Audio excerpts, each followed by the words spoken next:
Um,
it didn't work.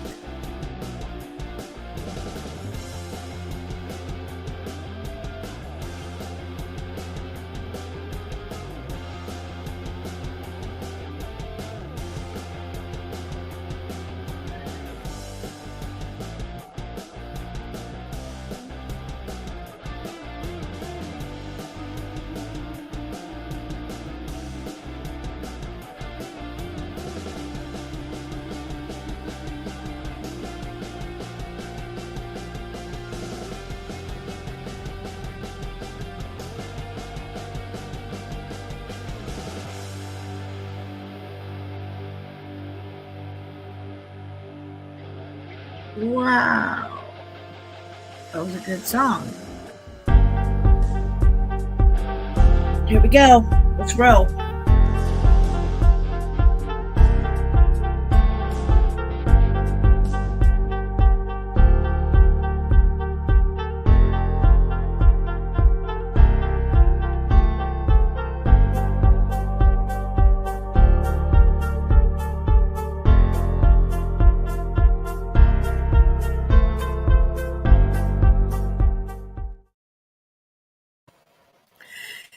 Good morning, good afternoon, good morning. I have been up since ass crack of freaking fracking dawn. Hello.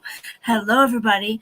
And I am so irked and fired up and just pissed at this world. Like, I don't understand it. And maybe if I talk about this case, this wasn't even on my agenda for today. Okay, y'all? This wasn't even on my agenda for the day. And I pulled it up, read the article because it said something about 41 times involving a baby, and the mom pleads not guilty. It's just going to infuriate y'all. So I hope you guys are ready. Grab your coffee, grab your pop, grab your tea. I already ate some lunch so I wouldn't feel like crap trying to go back to eating, throughout the day instead of just once dinner. That's why I get a lot of migraines, is because I don't eat like I'm supposed to. So we're gonna try it. But I ate some Roman noodles. Everybody makes breaks with them, but now they make the cups to where you can microwave them. You can microwave them, and back in the day, you couldn't. Used to either. I always microwaved them. I didn't care. You couldn't microwave that foam. I did. I put my water in that Roman noodle cup. And then I only did mine halfway. I don't like all that broth and stuff. I don't eat. No. So we, put it just a little bit of water in there, about halfway, just enough to cover a little bit of the layer of the hard noodles. And then I usually popped it in the microwave, put some butter in there, pop it in there for like a minute and 30 seconds, stir it, let that water evaporate. And that's how I eat my Roman noodles, in a cup. And every time you went to go get the cup out, the cup was so weak and wobbly and damaged, you can't even. Hi, everybody, though. Thank you all for being here. But you can't even, eat it because the cup was so damn, fragile after you warm the cup up. And now they make cups microwavable. Isn't that just crazy? It's crazy. Hi, Shannon. The world is. I had to go. I was in Team Roses for a little bit. Hi, Shannon. I seen you over there. I don't like that Radical Rose. I like the other one. When she starts getting on a roll, I can't do it. I have to leave because it's exhausting, you guys. It's just exhausting. When you love to watch a creator, but then as soon as they go into a rant, it just throws the whole show off. And she was coloring or drawing or something. She does amazing paintings. And then, Mission Impossible pops in there and just ruins her whole day. Why do people gotta ruin somebody's day? Because when she first got on, she looked like she was in a good mood. And it's like these people out here can just irritate somebody so bad that it changes your whole day around. And that's not the type of,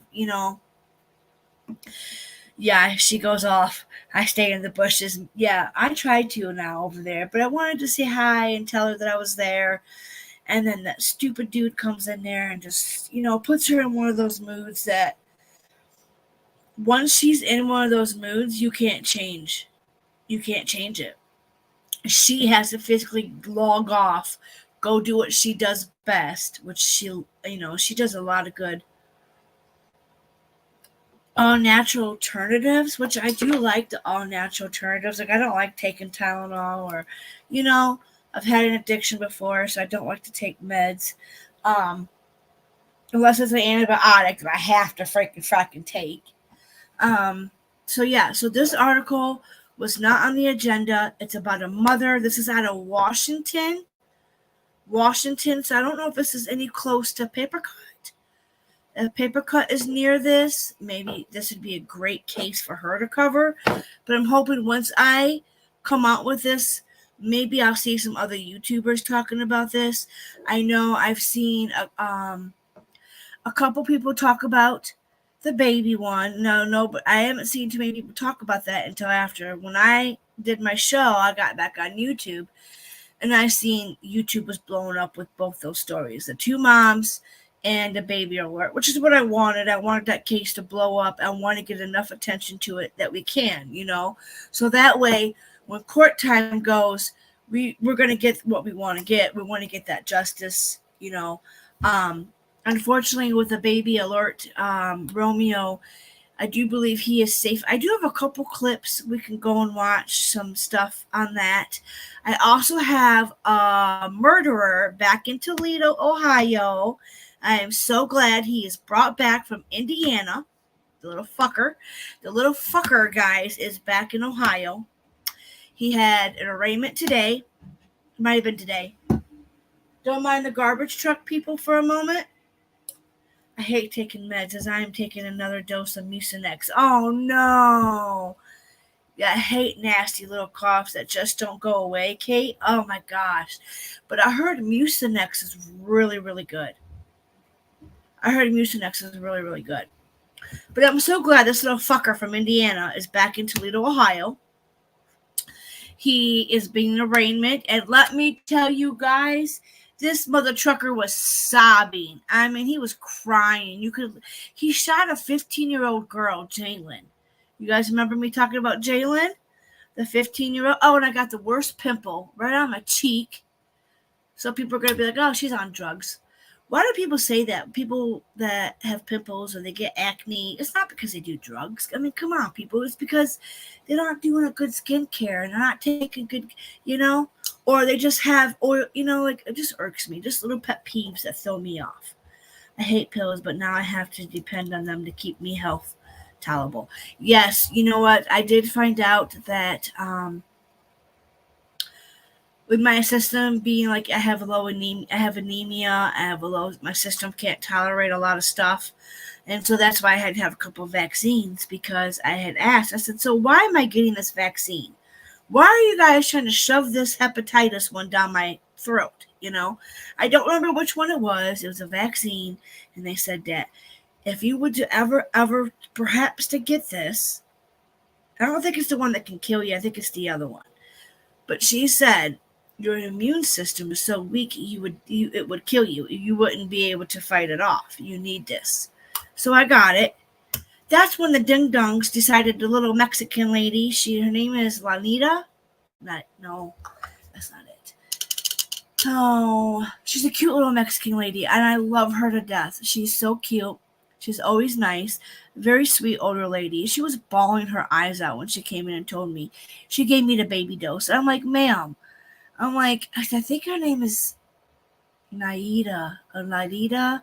It's something like those lines. And I felt so bad because she was bawling her eyes out. And I'm like, ma'am, honey, it's fine. It was a baby dose. It's okay. It's not like it's going to hurt me. Now, if you did something actually like that was going to hurt me, and then you call me and tell me, hey, not to worry, but we kind of goofed up and gave you a baby dosage. I was like, okay, well, at least it's a baby dose. It's not like one time they gave my mom medicine once for her diabetes when she first found out she had diabetes.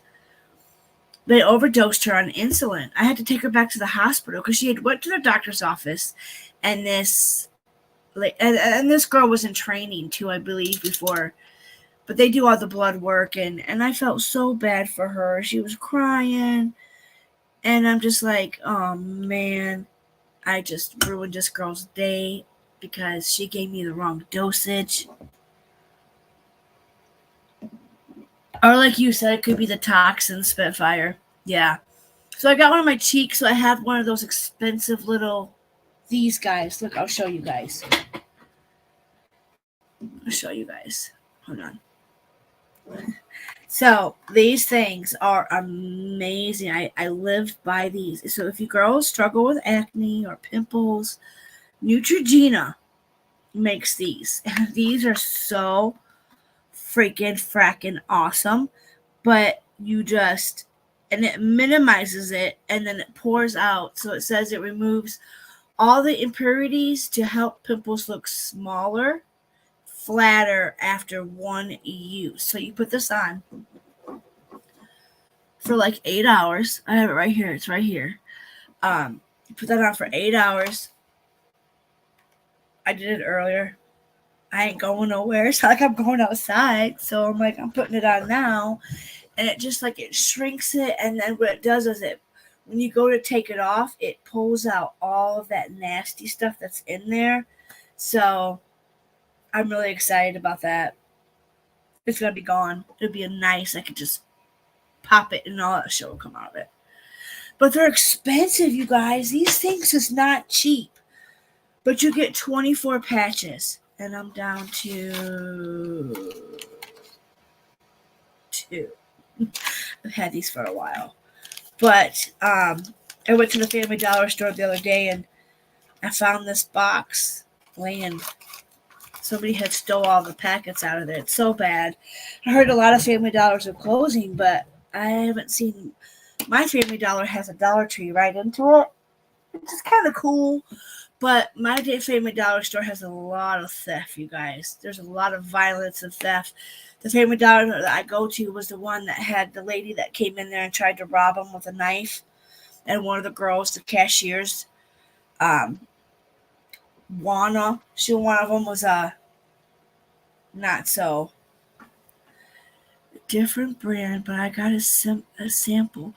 Let me read this one. I read it better over here, so I swear by them. I think it's a different brand, but I got a sample with my Ultra order once, and they are amazing. Yes, Kate, they are amazing.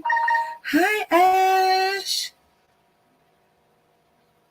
Our Family Dollar is always robbed in my town too. It's crazy how they get targeted. Yes, they get targeted so bad. My brother used to work as assistant manager at Family Dollar, and it used to be Family Dollars everywhere, and then it went from Family Dollar to Dollar Trees and then Dollar Generals. It used to be because not many Family Dollars exist out here, which is crazy.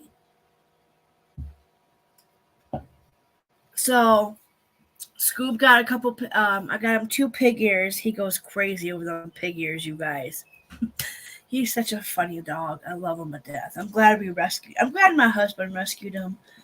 At first, I was really hesitant about having a dog But Scoob has just brought so much fun and joy to us.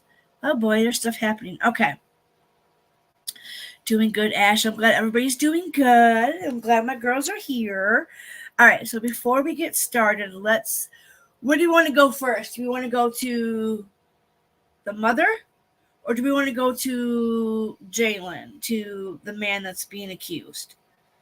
So we have the man in Toledo, and then we have the Washington case. Which one do we want to go first? Anybody want to say? Why is that popping up? Anybody want to go? Let's go. Where do we want to go? Where do we want to go? We want to go to the Washington. Do you want to get really mad quick, or do you want to get mad at the end? So that way we can cool off during the other ones. I can't complain. I'm glad you're well. Did you ever get my email? Did you email recently? Girlfriend? I'm not sure. Do you want me to check it now? Or do you want me to check it later, Toots? Because I can go now there and check. Oops, that's Gmail. I forgot. I have two different emails. One for all my, doctors and all that fun stuff, bank card stuff. My Yahoo one is for, try to use it for YouTube, but I didn't save my link. I need to save and type it out. Now, usually, there it is. Freaking ad. No. Wait.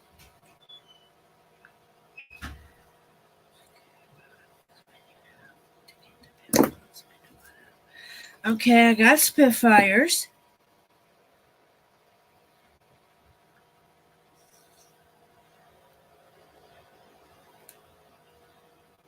I do love how when I go to log on to certain devices, it'll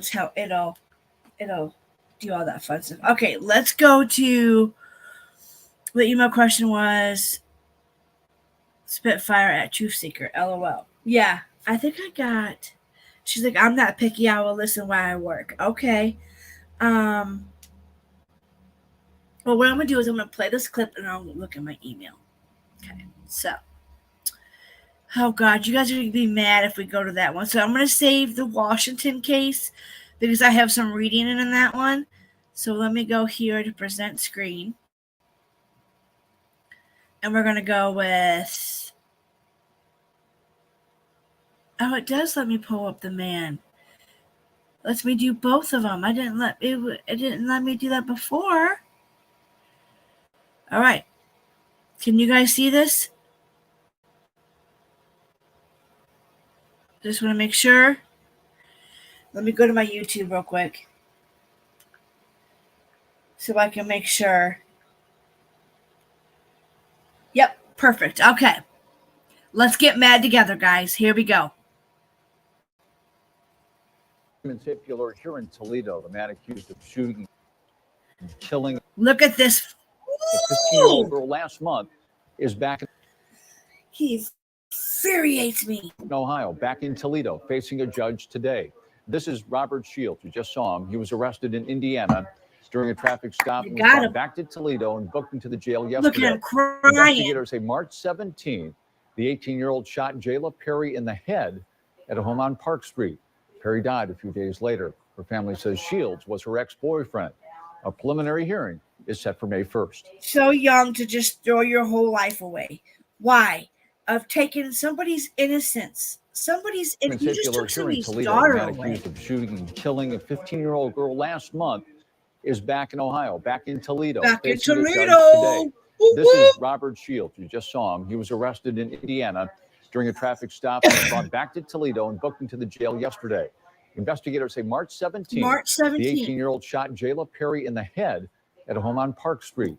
Perry died a few days later. Her family says Shields was her ex-boyfriend. A preliminary hearing is set for May 1st. Oh, it is? Ah, shit. Whoops. Thank you, Kate. Whoops. I always forget that. See, I'm not good with, I mean, I'm not, I don't have any felonies or anything on my record, but I do have some stupid theft cases, and my Jack Russell, so, That's silly. I can't believe I. See, that's why I don't do that. Thank you, Kate. At least I got it off there now. Jesus almighty. Okay, let's go to the other one that I have. Did I close out news break? I can't believe that. I'm such a dork. I'm such a dork. I'm still learning this. All right. So we'll go to this one here. Doesn't dox my name or nothing. This is the man accused of killing 15-year-old Jayla Perry last month is now back in Toledo awaiting trial. 18-year-old Robert Shields III was arrested in Indiana earlier this month after being on the run from authorities.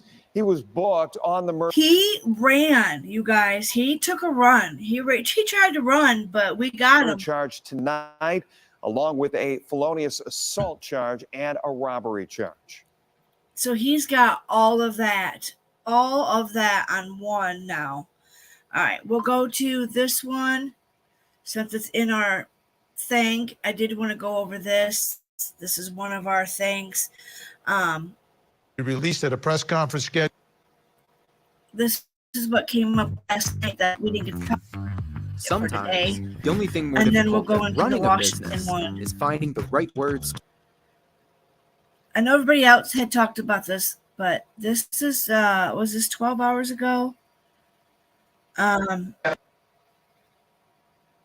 Blood was not in Maxwell Anderson's house. Huh. That's new. Did you guys see that 1 hour ago? We might have to jump over there. Okay. Steps we're taking after the discovery of that message to ensure protection of the attorney-client privilege. In tonight's Tank Takes, a woman with blue skin and purple hair is wanted for assaulting another woman. And tonight, sorry about how this all developed. Let's go way back to the fall of 2008. Okay? Huzar is a nationally ranked wrestler and a senior at Dickinson State University. He is arrested twice. I did have this. I did want to talk about this because last night they were all going all over this. A lot of people were going over this. Just want to make sure. I also have this was another one that I have saved, but let's get through this. As you can see, I didn't comment yet, but I was waiting to show you guys that. In the fall, allegations of terrorizing people with a knife and criminal trespassing. This guy had a rap sheet, The y'all. charges get dismissed somehow, some way, but he's kicked off of the wrestling team. Okay? Flash forward 6 years.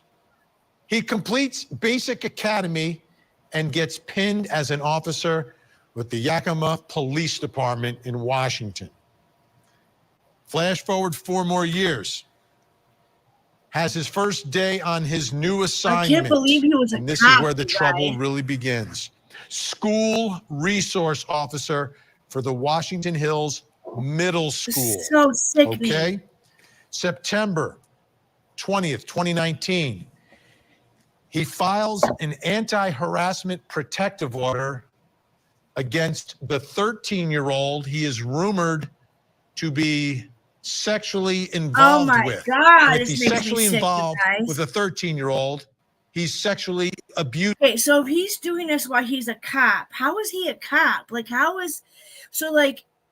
when he went on the run, a lot of people got scared that he was going to make it to Mexico. I thought he was going to make it to Mexico. That 13-year-old. She's later expelled, and then he is transferred to a different middle school. Crazy. This happened after she called his home phone and his wife found out about their alleged relationship. Again, that relationship would be called sexual abuse. December 2019, he and his wife end their marriage for obvious reasons. She was, and this is when they first met, she was reportedly an underage student wrestler that he was coaching when they first met. You following this? This is his wife. They have 2 kids together, 5 and 9. And then in 2020, she filed for a protection order, fearing for herself and the kids. So there's a lot happening here, right? I'm just reading some When of they your met, guys' how old comments. she was, now protective order. Meanwhile, April 12th, 2021, a member of the Yakima Police Internal Affairs Unit describes multiple domestic incidents involving him and his ex-wife. Now, see, there's tons of, there's right there. Internal Fair knew this was happening. These girls, the girlfriend, I do believe, tried to get a protection order. He becomes the subject of an investigation. Oh, which reminds me, the Washington mother, the grandmother, was tried to be the hero in that. We're gonna go over that in a minute. And is placed on paid leave. So the red flags are flying everywhere right now, folks, everywhere. So what happens? What happens? You're being investigated by the police department. So of course, he somehow passes the background checks in February of 2022 and is hired as a substitute elementary school teacher for the district.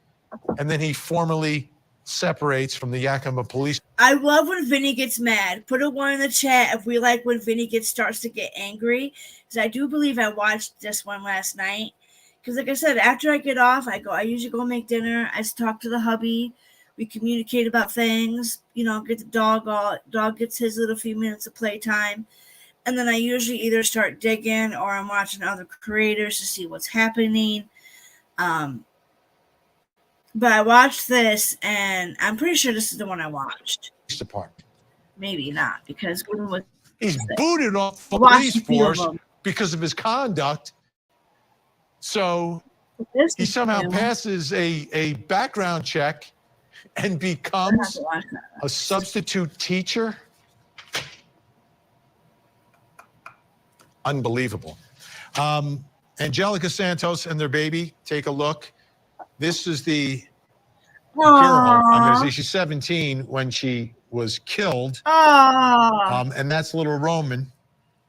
Look at little Roman. She was 13 years old when he filed a protective order against her. That's so cute. So what was going on when she was 13?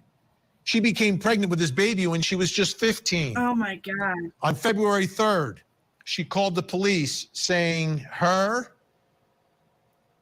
Uziar, and her friend had all been drinking together.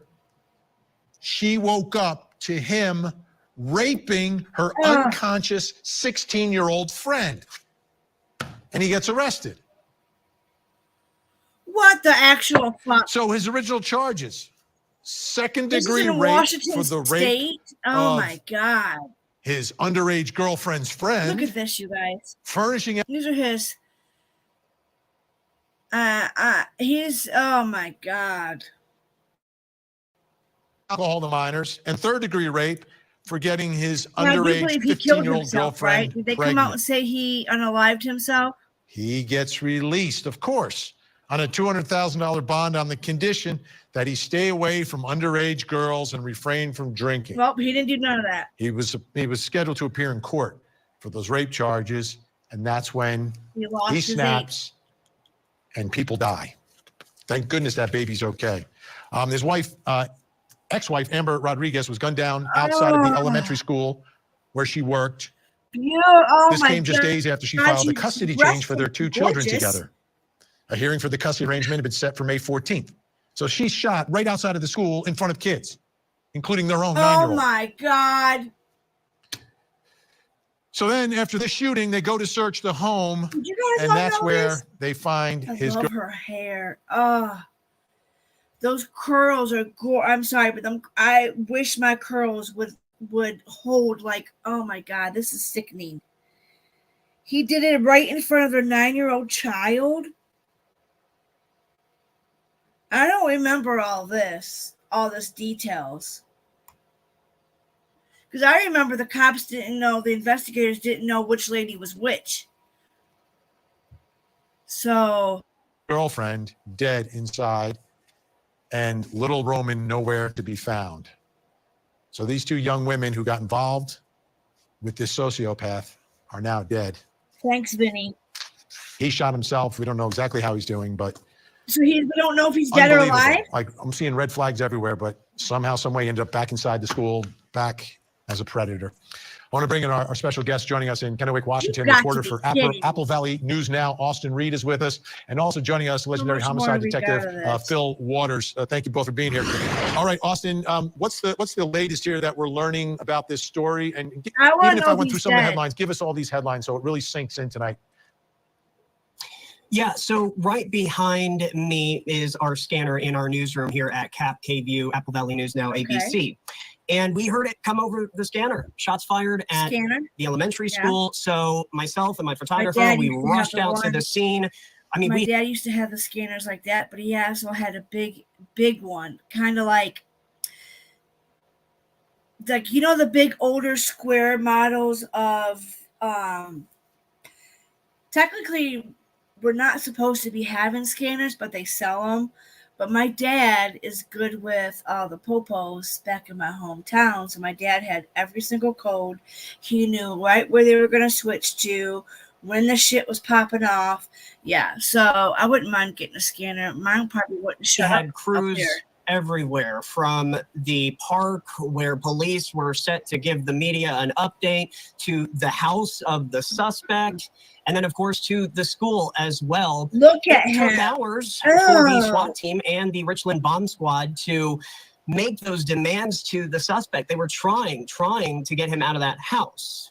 Well, turns out after hours later, somehow they were able to get in and they discovered the body. But the suspect was nowhere to be found. So the baby was nowhere to be found. So you're telling me the whole time the cops and shit were there, they were looking for this. Oh my God. The whole time. They just said what? They were out there for what? How many hours before they got in to find that he wasn't even in there? West Richland, I just want to give a kind that makes no sense. Like information regarding West Richland. This is a small town, right? We're talking about a population of less than 20,000 people. It is right near the Tri-Cities, so in southeast Washington. I know this hour and 15 minutes away from Yakima. The deeper that these details you know, it's these shootings that continue to happen. Needs to stop. You hear it come over the scanner, and as we're looking at Roman, the baby, what words do you have? It's so sad. All these little babies. He kind of reminds me because of Quentin's little hair and stuff. This is so sad. This is absolutely tragic. This is a small area, and for this to happen, and for thank God he's the parents freaking out, was one of their kids shot as well. And obviously, we've heard that the school district has done very well in the sense of communication. At least that's what we've been hearing from parents. But yeah, you know, Vinny, as you were setting up, I mean, all these twists and turns, it's unbelievable. Unbelievable. Phil Waters, let me ask you a question here. The background check to become a law enforcement officer. That's what gets me, guys. How detailed is it? How did he become an officer? How was he able to take that oath? And then it was just a big old lie behind that when he took that oath. You know, like it's just like a big smack in the face because he was a cop and he was doing this nasty stuff. How difficult is it? How deep is the background check? And I understand he was never convicted of anything. But do they look into arrests? Do they look into any sort of red flags? Are there psychological tests? What does it take for someone to give you that badge and give you that gun? Well, Vinny, thanks for having me back. I will tell you, under the normal circumstances of a background investigation, it should be thorough, it should be deep, there should be no rock left unturned, and they have got to do a deep dive into any individual that decides they want to apply to be a police officer, because we are held to a higher standard. And as I sit here and listen to you give the details of this particular case and where this thing started, when I first looked at this case, my thought was, this guy didn't become a police officer and then turn into this evil person. He was that person before he ever became a police officer. And you have just affirmed everything that I was thinking. This is a complete meltdown of the system. This is not the way this is supposed to work. And then when he gets on the department and he continues to have this unlawful behavior, this depraved, perverted behavior with these children. And nobody does anything about it. Nobody takes any action other than to issue some protective orders. And then when he finally gets arrested, they let him out on bond and tell him, don't hang around these people anymore. The reality is those pieces of paper mean nothing, and especially mean nothing to somebody like this. So what we're seeing here is a complete breakdown of the system and the way it is supposed to work to keep people like this from pinning on that badge. Austin Reed, you know, right now I'm sure the community is in shock and mourning for the loss of these two women. They are relieved that this child has been found. But I think the next phase of this for everyone in that town and in that community is going to be, how did this guy continue to sort of slither his way around? You get fired as a cop, you get hired as a substitute teacher. Yeah, that makes no sense. You're rumored to be involved with a 13-year-old girl, and you're a resource officer and you get transferred. Have those questions been answered yet, or do you think that's going to happen in sort of the aftermath of the shocking developments? Do you guys want to? So we are. Did you guys want to keep listening, or do you want me to go over to the next one? Because I think they're just going to be talking about certain things. I don't know. Do you want me, guys? You guys want to listen? Put a 1 in the chat if you want to listen, and put a 2 if you want to go get even more matter and listen to case number 2. We'll play this just a little bit. Updated press conference tomorrow morning in West Richland. I was at a press conference earlier today, and I did ask the prosecutor about this. How was he able to be out on bail? And it really comes down to, officials are saying, is everybody is entitled to a bail. But the community here is very on the 3rd when I get paid. I wanted to get one of those virus protectors. I was gonna put it on my community tab. Which one are they? Are expensive? I want to get like a virus thingy so I don't, you know. Back in the day, you always had to have like, what was it, McAfee or virus scanner, or this happened not too far from my dad. Oh my God, really? Set, as you can well imagine. Yeah, this is crazy. Have to be. Phil Waters, the rumors, and you've got a police officer hiring or getting a protective order against a 13-year-old girl, and he's a resource officer. How much of an investigation should there be into that when that happens? I love it. I love the there's a reason why, and that these two people are in each other's lives. It seems pretty clear now why. At the time, it might not have been clear. He might have been said, she's just stalking me. But is that something that should have been more thoroughly investigated by police when somehow, some way, there's a 13-year-old that is calling his home?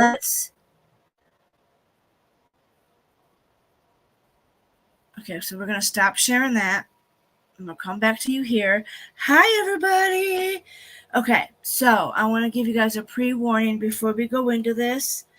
I want you guys to just remember this is a trigger warning. This baby did not get to make it. This baby was tragically, you guys are going to get so mad. And then you guys are going to be like, the grandmother, it was too late. She tried to get custody of the baby, but it was too late. So this is out of Washington again. Out of Washington. Another one. I don't know why moms are doing this. Let's go to this first. Then I'll read you guys the article. So this is 20 hours ago.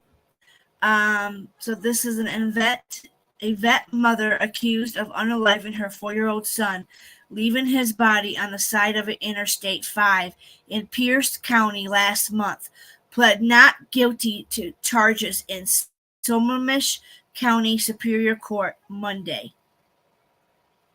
Janet Garcia was charged Friday with the first-degree murder of domestic violence with a deadly weapon, with aggravating factors of domestic violence in a vulnerable victim. I'm going to play this. Be prepared. She is also facing a charge of domestic violence, with prosecutors saying that she exhibited violent patterns with her 2 boys that eventually led to this horrific crime.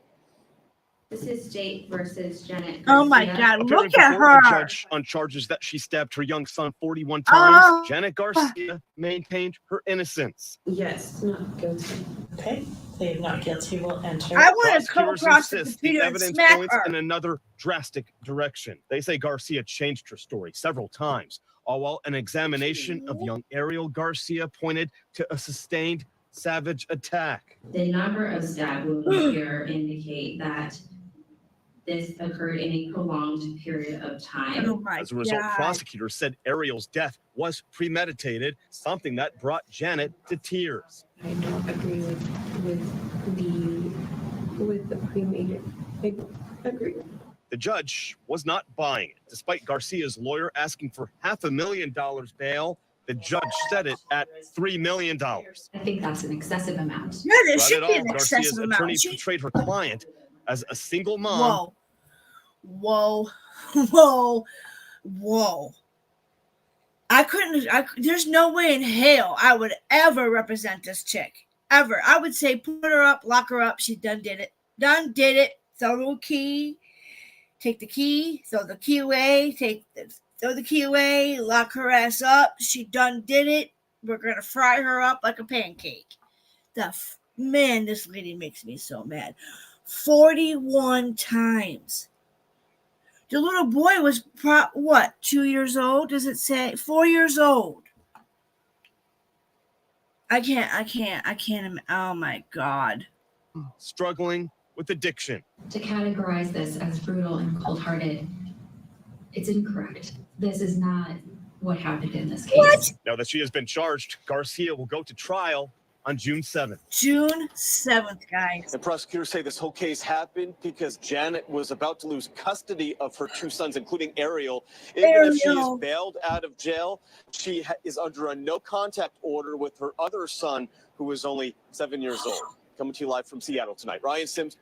Oh my God. What are you guys? Oh my God. A lot of stuff is going down in Oregon. Yes, bless mama. Trigger warning. Thank you, girls, for trigger warnings.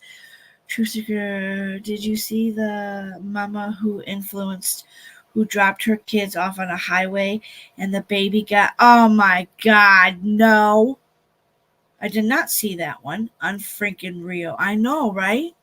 Spitfire, no lie, Ash. I agree, Ash. There's a lot of stuff happening in Washington and makes me wonder. I wonder if I can get I wonder if any of this area is close to where Papercut Tina could come on and talk about if she's heard any of these cases.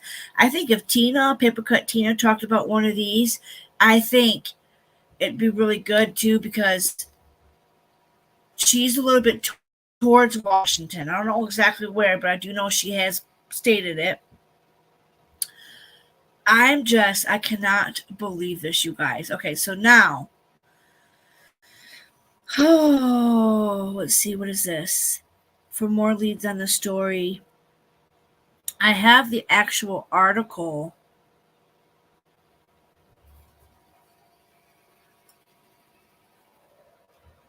Shout out to, what is this, Como News.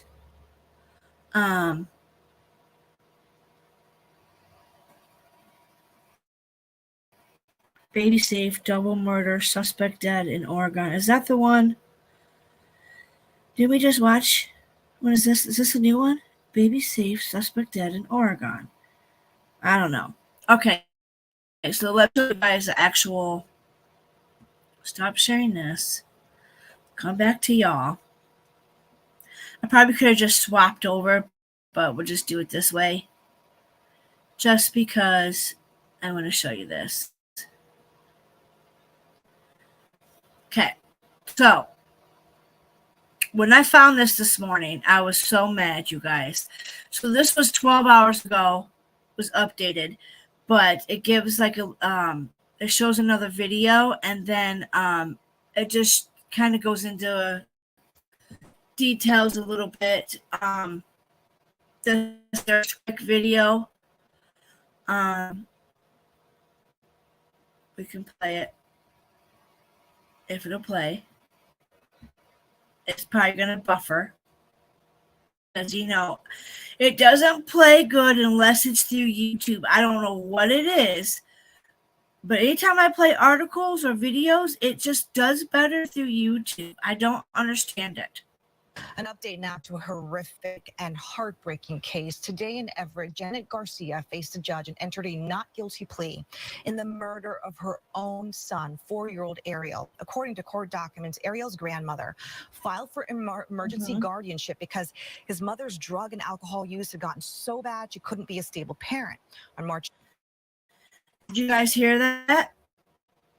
Did you guys hear what she said? She said the grandmother went to the courts, got all the paperwork, and showed up at her house, and it was too late. 27th, Ariel's grandmother arrived with paper to take custody, but it was too late. Court documents say the 4-year-old's body was found with 41 stab wounds and was dumped over a fence. And then she just dumped him like he was trash. So I don't understand why our justice system can't be more harsher. I mean, yes, we have the death penalty, right? But why does it take forever to punish them? They sit on death row for how many years? They get a last meal. They get, is that, I don't know. Give them a last meal and make them, no. How is that? And I guess they have to get a good last meal that they choose. No, before they die, I just think they take too long. They sit on death row for how long?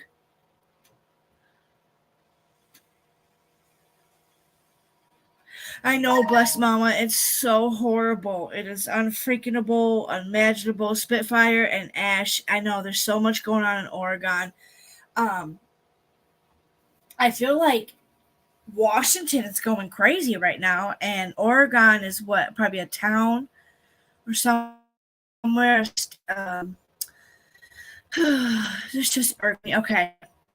Near JBLM. Garcia's bail was originally set at $5 million. Today in court, defense attorneys tried to get it reduced to $500,000. The judge agreed, saying that the bail was excessive and lowered it to $3 million. It backfired. Did you guys hear that? It backfired. From 5 million, she was asking for 500,000, and the judge did it at 3 million. You gotta be kidding me. Oh my God. Okay. She's never getting out, I hope. And the grandmother has custody, I do believe, of the other child. So we do know that at least the child is in good hands, the other one. Ariel Garcia. So Jeanette Garcia was charged, or she's 27 years old, was charged with first-degree murder on Friday, the death of her son, Ariel. Charging documents initially identified 16 sharp force wounds, but an autopsy is determined there were 41. Jesus Christ. At the Garcia's arraignment on Monday, prosecutors argued the number of stab poke wounds showed the attack against Ariel was prolonged. The Everhart Herald reported the autopsy said Ariel died of homicidal violence. There's a little boy. And so the grandmother tried. The grandmother tried to get the babies, but it was just too late. Grandmother was granted emergency custody of her 4-year-old grandchild just days before the child was reported missing and later found unalived. In court documents reveal Fox News. Shout out to Fox News. Charging documents said Garcia had relapsed on methamphetamines.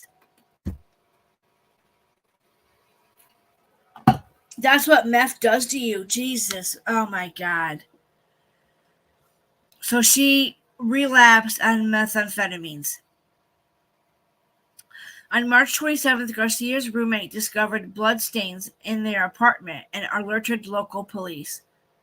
Washington State Patrol issued an endangered missing person and alert for Ariel in early hours of March 28th. Several hours after he was last seen, last seen, an Everhart Police Department launched a regional search efforts involving nearly 100 officers, agents, and investigators in multiple jurisdictions, including FBI. The documents detailed discovery of Ariel's body, wounds near Joint Base Lewis McCord. I don't know who that is. Surveillance footage captured Garcia carrying the toddler sized object wrapped in a blanket. Oh my God. There's camera footage of that. Oh, that's coming in court. I cannot believe that jury's going to have to see that. Oh my God. What we put these juries through is unimaginable. Just days prior to the 4-year-old's brutal unaliving, his grandmother filed emergency minorship guardianship, claiming that the child's mother had a long history of alcohol and substance abuse that has gotten worse in the last few months. According to the court documents obtained by the station, Garcia and her mother, Ariel's grandmother, had been arguing over text that Garcia is being unable to see her children. The grand muscle. Oh my God. This is what you get when I'm reading, okay? So you all just laugh when I'm reading because I messed up with words, okay? The child's grandmother also filed for an emergency custody of Garcia's other child. So she had 2 children, Ariel and then Ariel's 7-year-old half-brother. The same day Ariel was reported missing, the charging documents said that during the investigation, family members said that they observed Garcia being physically and verbally aggressive towards her 2 young children. When investigators spoke to the 7-year-old after his mother's arrest, he said Garcia had been hurting him a lot. Aww. You guys, this little boy had to come and... Oh, this is sad. Yes, Spitfire, I'm glad you haven't lost your shit. You got to be there to take care of them. Yes. That's how a real parent does it. I'm so proud. I am so proud of you, Spitfire. You got to keep going. Yes, you can't type. I can't type when I have these long nails on, but I'm so glad that, you're out here proving it. You're doing it. I mean, you're struggling, but you're still doing it, and you're not, because a lot of people can't, when shit gets deep, they, I dealt with my stepmom being a horrible stepmom at certain times in my life, but I wish she would acknowledge that when she was alive, that there's certain stuff that, she didn't get me like she wanted me as a daughter, and she was sometimes horrible. So I totally get, having a mother that's not so good, because my stepmom wasn't so good. And neither has been my pops. My dad hasn't been a good pops either. This article, though, God, the 7-year-old little boy had to tell investigators this. It says right here, when investigators spoke to the 7-year-old, his mother's arrest, he said that Garcia had been hurting him a lot and that she was too aggressive with him, according to the court documents. The child alleged that his mother choked him, trigger warning, dragged him down the stairs, and has head hurt from her treatment.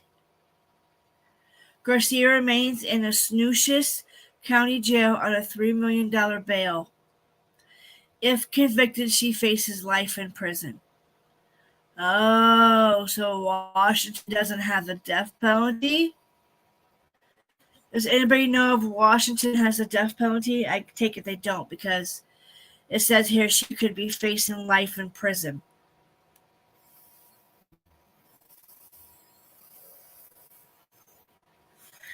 So, I cannot believe that. I cannot believe that they don't have the death penalty. Spitfire does have a big heart. I know. I'm so sorry, Spitfire. That had to be horrible. I'm so glad. Like, my mom tells me all the time, like, I see some of my mom's, like, my friends and how, like, their moms have been so shitty towards them. And, sometimes kids start, following their footsteps. Like, my friend, lost her kids and trying to get them back. And, it's crazy how, some, like, her mom, her birth mom gave her up. And so her birth mom was nothing but into drugs, abusive. Well, then poor Des went down that road. It's just, it's hard. I just want to love the kids, I just can't believe all these kids are being hurt like this. This is what, the third one in 3 days? I mean, thank God this baby's alive. But this little baby didn't get to have that chance.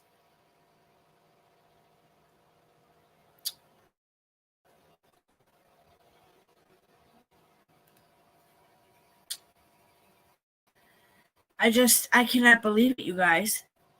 They do not look like they just abolished.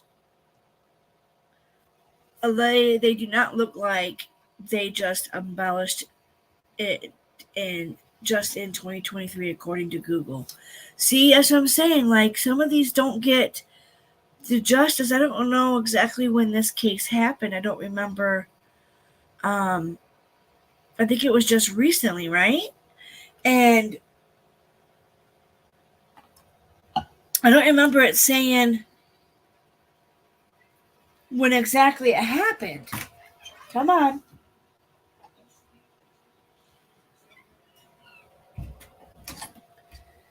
I see you're up, huh? Mister? Let me know if you're jumping up here so I can move stuff, cat. Because I don't need you jumping on the computer. Such a turd sometimes. Okay, so I do believe I have something else. I just found a thing saying that either Way is gone. Google's lying to me. It's got to be. When would this happen? Hold on. Let's go and look. Hold on. Because it didn't say either. I don't think it said. When did this happen? What year?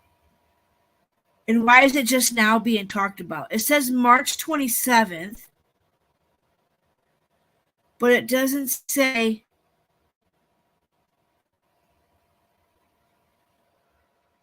I thought it said her next court date is June 6th.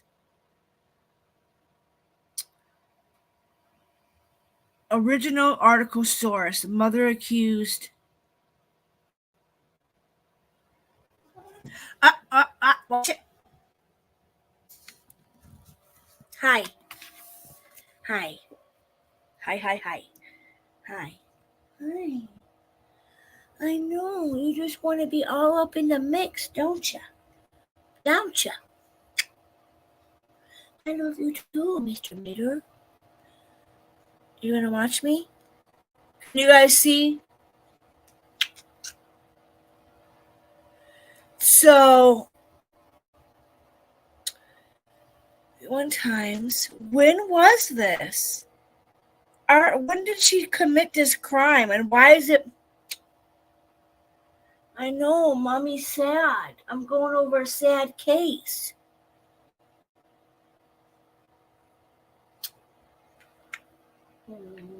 I love you too. You want to give me Eskimo kisses? You do this to me all the time. No. Don't you be trying to type there, mister, with your mouth. When it doesn't say. When did this happen is what I want to fracking know. Okay, this is a different article that I pulled up. This is from Fox News, Washington. Oh, this was published April 24th, 2024, 12:35 a.m. Thank you for the Eskimo kisses. Oh, I read it wrong. Okay, formally abolished last April. Okay. So, this was last year. Wow.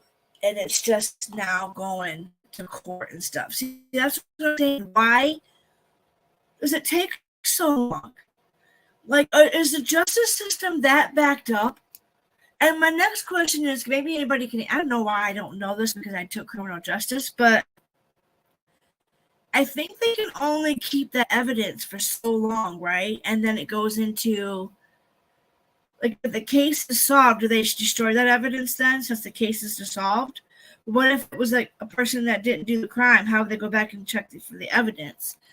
But that was just what that's been rolling through my mind lately. So I'm like, so we know it was last year, April, and March.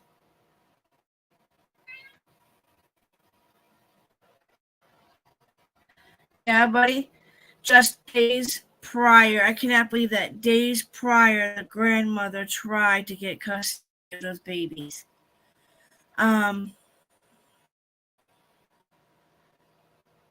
Custody battle, according to the grandmother, she had filed it. It doesn't say where the other child is at, right?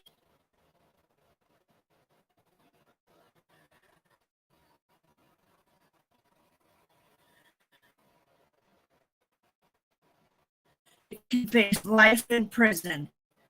She's more than she had.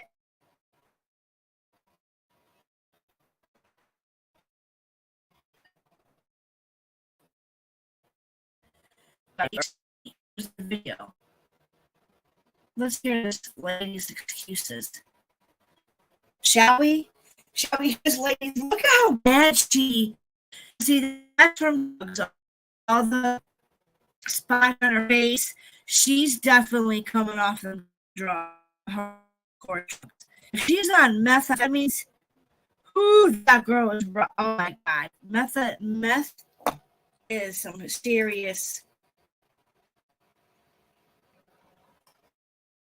And it's not through YouTube. That's this to me. So, first day of the little fur babies running around trying to calm the mama down. Aww, love having kittens. My hubby don't miss, but I miss having kittens. In my bathtubs. And one time I had 2 litters. Mom and daughter both got pregnant.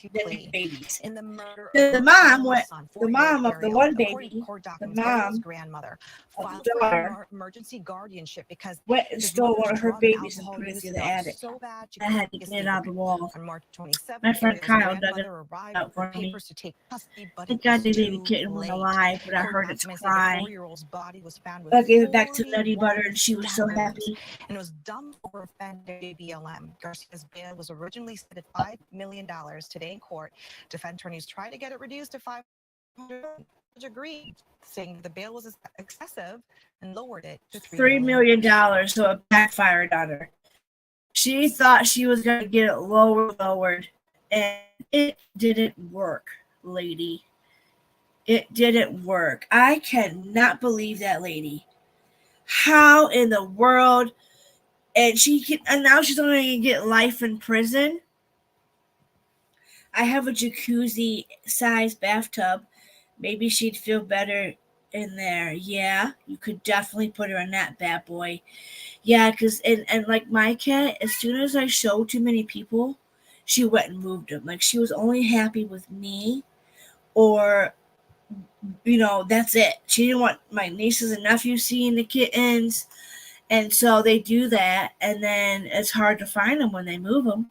Once they move them bad boys, you can't find them. What? At first you wanted in, and now you want to whine. I gave you some Eskimo kisses. What do you want, my handsome midnight? What? My niece Alexis would always be like, my stepmom would hate it because I'd always be giving the kittens, my free kittens, I'd be giving them to my family members. Like my niece has got one. Alexis and not Colin, but like Devin and Logan always wanted a batch of my kittens, so they always got one. Well, my stepmom would always say that the cats over there on my side of town were like I don't know, she was just funny when she said it, because the cats would be jumping all over the place. One of the cats that I had gave them was growing up. They loved a kitten, but it kept jumping into the Christmas tree. Every year she put this damn beautiful Christmas tree up. And freaking Wheezy would always, they named him Wheezy, guys, the cat that had, yeah. And she'd call them crackhead cats because they'd be all up the wall. And anytime they had catnip, they'd go crazy, Catnip and cats love it. I was at the pet store yesterday. I'm going to post a picture of it. They have catnip joints that you put on the cat's birthday cake or whatever. There's literally joints. Yeah, I was going to buy you some, but I didn't have the money. But I did get you a treat. I did get you a thing of treats. And I got Scooby his treat and his bag of food. You guys couldn't get no toys because the pet store's expensive. Yes. Aw, you're such a cute little boy. Come on, I'll let you out. Damn cat. I love him to death, but Jesus. It's always in and out, in and out. Okay, so I do have something else. Let me go get it, pull it up here. Hopefully you don't kick me out of StreamYards. Because we gotta go. There's a few other things that I wanted to show you guys. So let me go back here. Turn my camera on. And now I'm gonna read some comments while we look at this. I have it pulled. Where's it at? Watch later. Okay. Please do not judge my watch later history thing. I say this all the time, but I add certain stuff to this. I don't take off certain things. I keep my Scooby-Doo on there because anytime I'm feeling down, I go right to that. Or I love this song. Highly recommend it if you have some friends out there that ever turned fake. There you go. This one. Now this is crazy, guys. 4 years it took to find this 12 years old. We just found a dead body. Oh my God. There was nothing there with a name on it. We don't really know who he is. I went onto Facebook. I felt like maybe I could help. The group blew up. It moved fast. Holy shit. What is like, this is the guy guys? What's his name? Somebody had to get his name. This is why mostly harmless. People want to project who they want someone to be. It was a gut punch. I guess there was a dark side I didn't know about. Wow. That looks good. This is the transition of our search, but I'm grateful that his mom can have a heavenly touch with her baby again. On Monday, a vigil was held to remember Jalen Griffin. This morning, we're shining a spotlight on the mysterious death of the 12-year-old. He was last seen walking his dog before he went missing in 2020. This after a 4-year-long search. His remains were found in the attic of a multi-unit home 5 miles away from Jalen's family's home. But according to Buffalo police, the boy's body had been left in the attic of this home for a significant amount of time. A discovery that has left the neighborhood looking for answers due to the frequent activity at that home where Jalen's body was discovered. Scripps News Buffalo has a look into that home where Jalen Griffin's remains were found and the community's biggest concerns. Does any of you guys, before we go any further, does anybody remember this case? Anybody remember this one from Buffalo? He was missing for 4 years, you guys. I want to say I remember, but I don't know if I remember, because what was happening 4 years ago that was in the news and headlines that this didn't get enough attention? I feel like this didn't get enough attention. If I don't remember this, but then I kind of no, but I'm looking into it now. Okay, Miss Spitfire, that's my girl. Okay. Neighbors of 107 Sheffield are telling 7 News they've had concerns with the His name is 4-unit house Jalen. and the He was people 12 living years there old, found for in an years. attic. That house is mainly the only issue on our street, I would say. This neighbor did not want to be named, but tells my colleague Maki Becker and I about a troubling situation. About a year or two ago, I was walking my son down the street, and one of the ladies living in the residence at the time chased me down with a bat. Another neighbor says she received cell phone alerts that convicted sex offenders on the sex offender registry had moved in to 107 Sheffield. 7 News found records to confirm one of those individuals was booked in jail just 1 month ago on a new sex charge. And Maki found an ongoing lawsuit that sheds light on past problems there. This lawsuit. So there was a lawsuit in the guns, carelessly, reckless, beginning throwing clothes. Oh my God. Has to do with a tenant here who's accused of starting a fire inside the house that then spread to another house, causing $130,000 in damage. That neighbor is suing the tenant, the property owner, Sunrise West LLC, and Spectrum Health and Human Services. Wow. According to Spectrum's website, it has a supportive housing program that works with adults and caters to high-need, high-risk individuals with co-occurring mental illness and substance abuse issues. A spokesperson would not confirm if Spectrum is assisting the people now living in the house, but told me the organization is cooperating with police investigating the murder of Jalen Griffin. I want to bring in our special guest now. He's a forensic death investigator, professor at Jacksonville State University, and the host of the Body Bags podcast, which you should definitely check out. It's tremendous. Professor Joseph Scott Morgan. Professor Joe, talking about Jalen Griffin's death, of course, we think about the timeline that prosecutors are going to want to establish here.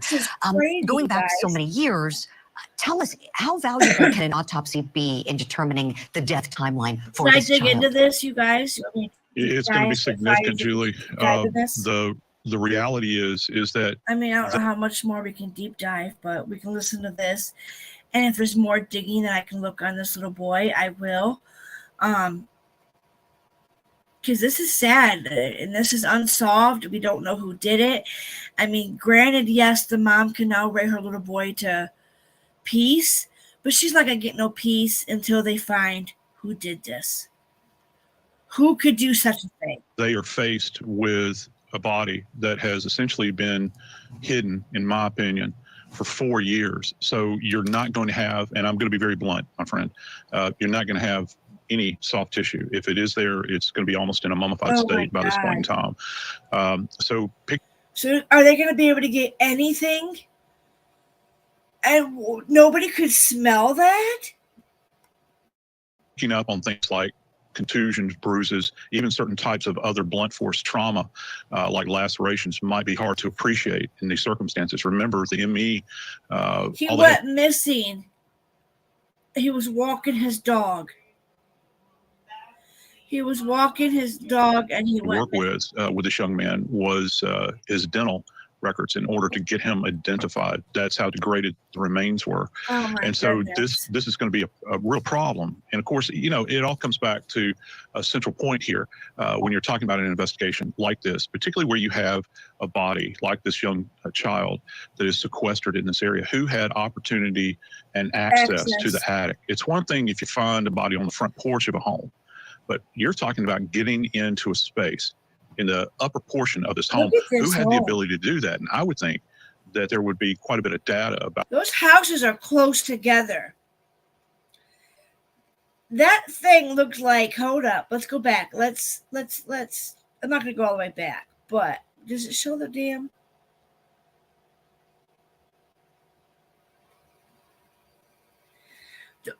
Excuse me, them houses are pretty tight together. Damn, I lost it. The attic. Like, you'd think you'd be able to start smelling, you know, that stuff had to have been. About the individuals residing in this home. And they're going to have to look deep into everybody's background. Like you said, how could Speaking of the nobody be home, able to Professor smell Joe, there's a that? petition right now to tear that home down. If she had And the perhaps windows I'm open. thinking of this comparison to the Idaho 4 student homicide case, maybe because we just got that breaking news this morning about the judge's ruling. But you and I have certainly talked about that home and the destruction of it and what evidence could still be there. Talk to us about this home, Professor. Do you think this could be a mistake to tear this home down? Could there be potential evidence to help solve this case? Yes, yes, and yes, because if anybody has the Oh God, they want to tear the house down, you guys. Oh my God, we got to back up. We got to back up. Ooh. They want to tear the house down, and there could be evidence still in there. Oh my God. Ruling. But you and I have certainly talked about that home and the destruction of it and what evidence could still be there. Talk to us about this home, Professor. Do you think this could be a mistake? individuals residing in this home, and they're going to have to look deep into everybody's background. Yes. Speaking of the home, Professor Joe, there's a petition right now to tear that home down. And perhaps I'm thinking of this comparison to the Idaho 4 student homicide case, maybe because we just got that breaking news this morning about the judge's ruling. But you and I have certainly talked about that home and the destruction of it and what evidence could still be there. Talk to us about this home, Professor. Do you think this could be a mistake to tear this home down? Could there be potential evidence to help solve this case? Yes, yes, and yes, because if anybody has the propensity for this kind of behavior with a child. August 4th, 2020, he went missing, you guys. In the attic of a multi-house by a maintenance man.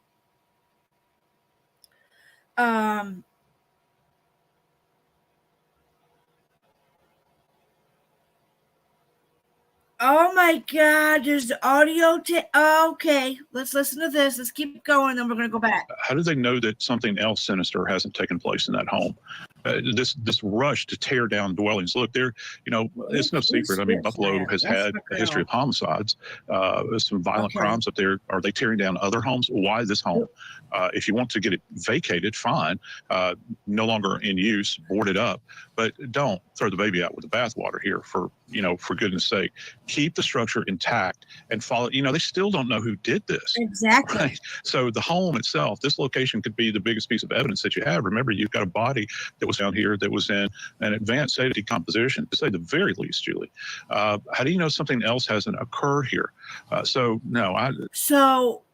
after we go over this, I'll try to see if the other one that maybe it's going to show us down here, the petition, because they said that there's a petition. So we want to get that. If anybody can find the petition, Spitfire, if you find it, sweetheart, will you put it in the chat? Put it in the chat. Catch up on Jalen's case here. I'm going to play the audio tapes. Let's get through this. That's not advisable at this point in time. Maybe that's something they can explore a couple of years down the road. Certainly, Professor. Thank you for that. I've got a clip from the vigil last night that was held to remember Jalen. There's more to the story, and we're going to get down to it. We're not going to stop until we bring justice for Jalen, for Joanne, and Juwan. It's all going to be justice. Just to think that that person could really be right in their circle. To think that that person could have joined us every year. To think that that person could have been here for prayer and for his birthdays. Check this out. I'm going to show you how I afforded this car. Okay, you ready? All right, 100. I'm just, you guys. Professor, as you know, so many people in the community want to see justice for this precious child. And they were interviewed by police and saying that there were a lot of unfamiliar faces going in and out of that home frequently. And we know that at least 2 registered sex offenders have lived at that home recently. Tapping into your experience as a forensic death investigator, how might all of that traffic in the home stifle investigators' search in finding the killer? Well, if you've got individuals that have questionable past that are affiliating with people, even on the outside, Julie, this is a long span of time. You don't know who's been, brought in and out of that dwelling that is not necessarily domiciled there, and that makes this case even more complex. Because if you've got, let's say you've got individuals that, if this place is in fact like a halfway house, you're going to have to go back and look at the people that the courts have kind of pushed through this, temporary residence, and go back. It's almost like a gigantic spider web when you think about you're seeking information. Who are all of their associates that may have been in there? Do any of these individuals have sexual proclivities that would involve a 12-year-old boy going back, or kids that fall in that age range? And of course, that would be your target that you would be looking for. It's very, very complex, to say the least. But the one saving grace here is that you have one Okay. Stop sharing. Go back to StreamYard. Okay, so Spitfire is the shit.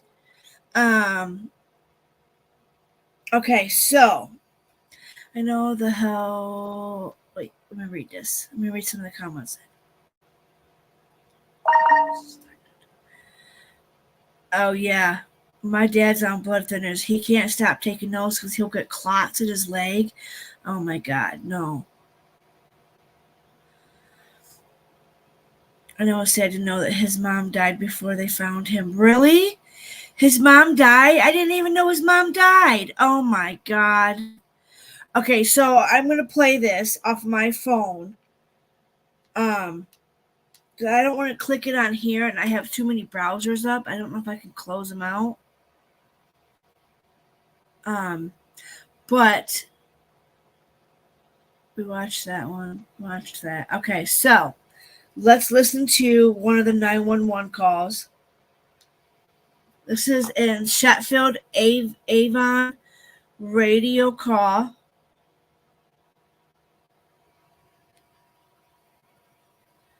Hold on. DOA 107 Sheffield. Body's been there a while. Oh my God, that was it? That's. Hold on. Looks like it's going to be the side rear door. From the info from the tenant, see Chris, the maintenance guy. He believes there's a DOA in the attic. No. Oh my God. No smell. He can't make out what it is, and no one will look. There's no smell? How is there no smell? 107 Sheffield. Looks like it's going to be the side rear door. From the info from the tenant, see Chris, the maintenance guy. He believes there's a DOA in the attic. No smell. He can't make out what it is, and no one will look. No one will look. Okay, let's listen to the article they Ryan went have. to the neighborhood where Jalen Griffin's body was recovered after more than 3 years of being missing. He spoke with neighbors there and brings us the latest details. DOA 107 Sheffield. Body's been there a while. Oh, shit. Hold on, guys. Technical malfunctions.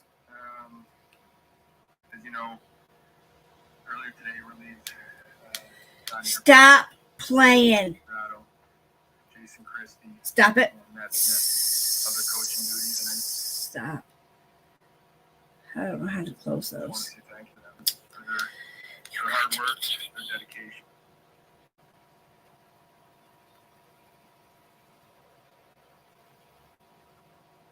Okay, now I can stroll back up. This brown house at 107 Sheffield Avenue is where the body of 12-year-old Jalen Griffin was found after a nearly 4-year search for him. Those who live in this South Buffalo neighborhood tell me it's relatively quiet, but this house How is no could they stranger not to law smell that? What did they do to put on there? Body's been there a while. Investigators this afternoon hauled black bags tagged with labels out of the house where Oh 12-year-old my Jalen God. Griffin was sadly found dead on Friday. According to police dispatch transcripts, Griffin's body You're was the best. discovered in the attic of the multi-unit house by a maintenance man. We've learned through property records that the house was last sold in 2011 to Sunrise West LLC. The company is registered to a Hamburg post office box. Neighbors we spoke with were stunned to learn of this tragedy, never seeing or smelling anything. Pastor Tim Newkirk of GYC Ministries is Okay, so could they put something on the body to make it not decay? I mean, like, well, it's gonna decay regardless, but can't they put like can they bleach the body before? I mean, how did you get no smell from this? That I don't understand. acting as the family's spokesperson. He says his search team canvassed this very neighborhood last year. 107 Sheffield. Looks like it's going to be the side rear door. From the info from the tenant, see Chris, the maintenance guy. He believes there's a DOA in the attic. No smell. He can't make out what it is, and no one will look. How did he end up here? Was he moved? The questions are still remaining. How long was he dead? You know, how long was he deceased? Was he found in something that was locked and had to be opened? Did a certain aroma come out and surface that was a major complaint to this community? Right. This is like a community where if anything is taking place, somebody will report it or say something. A homicide investigation into this case is underway. Crime Stoppers is offering a $7,500 reward for information leading to the arrest of Jalen Griffin's killer. A candlelight vigil for Jalen Griffin will be held Monday at 6 p.m. off Paderewski Drive at Memorial Circle. It's what would have marked Jalen's 16th birthday. Reporting in Buffalo, Patrick Ryan, News 4. Oh my God, sweet 16. My attorney's now at the Barnes firm. Settled my. Oh my God, this poor little boy lost his. Oh my gosh. And there's nothing, I mean, it's so sad. Okay, I'm going to go back to my chat and click on the other one. I just hope I know which one I clicked on.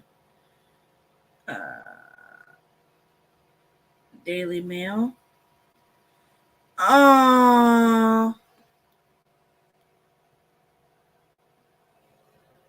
It's so sad. And that was where he was kept at, right? So you're telling me that there's no aromas coming out when those windows were cracked? How did they had to have do something to that body to make it not stink so bad.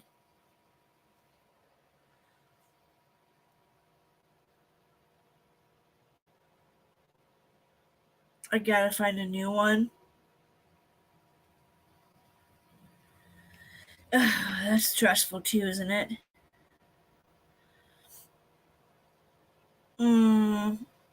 More susceptible in heat and cold, yeah.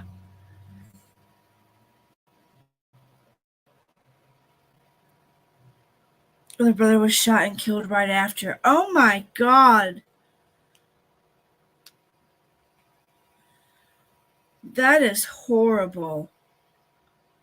Updated. Oh my goodness. Hold on. You guys. The little boy. Okay, and then I'm going to click on it. There he is. Can you guys see him? Oh my God, this breaks my heart. Stop it, phone. His mommy. This is that stupid house. Now they want to tear this house down. And there's a petition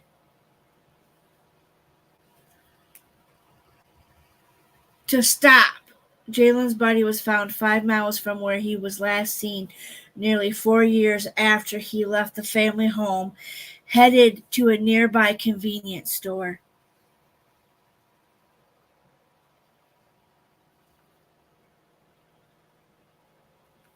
I don't like the gang signs and shit. I hope that's not.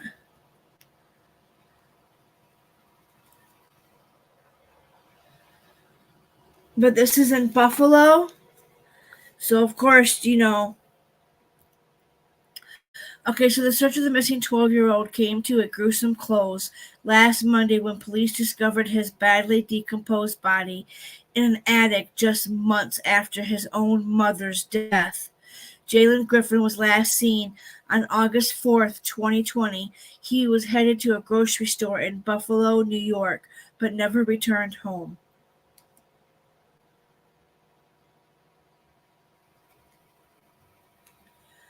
So sad. His mom was searching.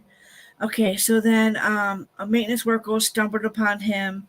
Piazzo died at Sisters of Charity Hospital after her health rapidly deteriorated. It's unclear why she was sick, but her friends and loved ones have said they suspect her illness was only aggravated by the loss of her children. I couldn't imagine.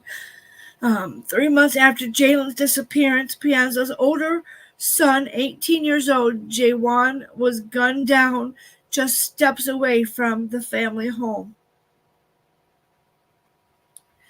Karima Morris, founder by Verry, the violence worked closely with Penzo before her death. She told Buffalo News that the heartbreaking mother was reluctant to speak to reporters about her son's case as she lacked the confidence. Oh, could you imagine nobody listening, nobody trying to find her son, not getting the meat? Why try if you're not getting nowhere, you know? But she was a familiar face at all of Jalen's vigils, where she could be seen releasing paper lanterns into the sky. A month before her death, Joanne was seen crying and praying for her son to be found during one of the ceremonies.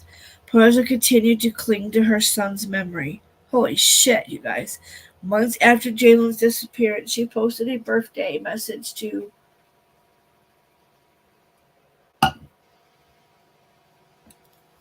Hold on. Holy shit. Whew. Okay, so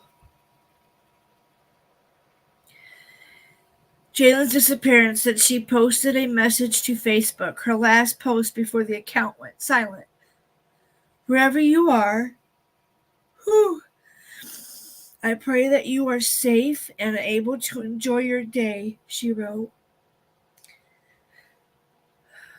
Shit, you guys.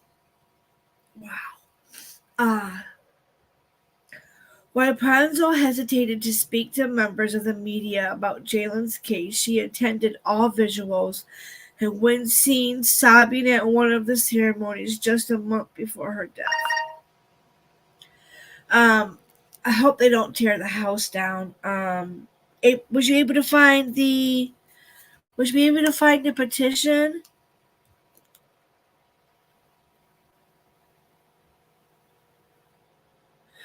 Morris told publication that Penzo struggled to envision her child any other way than she last saw him. When proceeded, oh my God, you guys, this is just deep. It is so sad. If I email, you shouldn't get lost. My emails are being a but anymore. No, I'll find it. If you emailed, I think I got them. I just haven't refreshed. I usually, depending on which one you send it to. If you send it to Yahoo, I don't have Yahoo email yet on my computer, so I'm responding from my phone when I use my Yahoo. But Gmail, I use my laptop for pretty much. I almost hit the X button. Oh shit, you guys! Wow.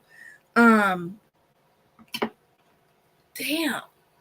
I don't want them to tear the house down, though. I don't want them to tear the house down if there's a petition. I'd like to get it signed. So if you find it, let me know. The only petition I found so far was the one for the law in his name. Okay. Maybe I can look tonight, too. I will look tonight. Unless I come across it in the article. This one is really long, though, so I'm trying to read it. When an age-processed image was released of the picture to Jalen at 15, his mother was dismayed. That's not my son. It doesn't look like my son, she said. Penzo also showed Morris a drawing that she had found in their house a week after Jalen's disappearance. It was scrawled a message, "I'm gone already." Jalen was last seen leaving his home on Warren Avenue in the Broadway Fillmore neighborhood. He told his mother that he was heading to the convenience store nearby, but it was at 107 Sheffield Avenue, a dark, four-bedroom residence made to see of a white and gray house that hid his body was recovered. A maintenance worker sounded the alarm when the stubborn upon a body in the attic in a multi-unit home. The worker said he didn't smell decomposing matter. Homicide detectives arrived and said just 10:30 a.m. and said they would need more time at the scene because I got hiccups of a dead on arrival.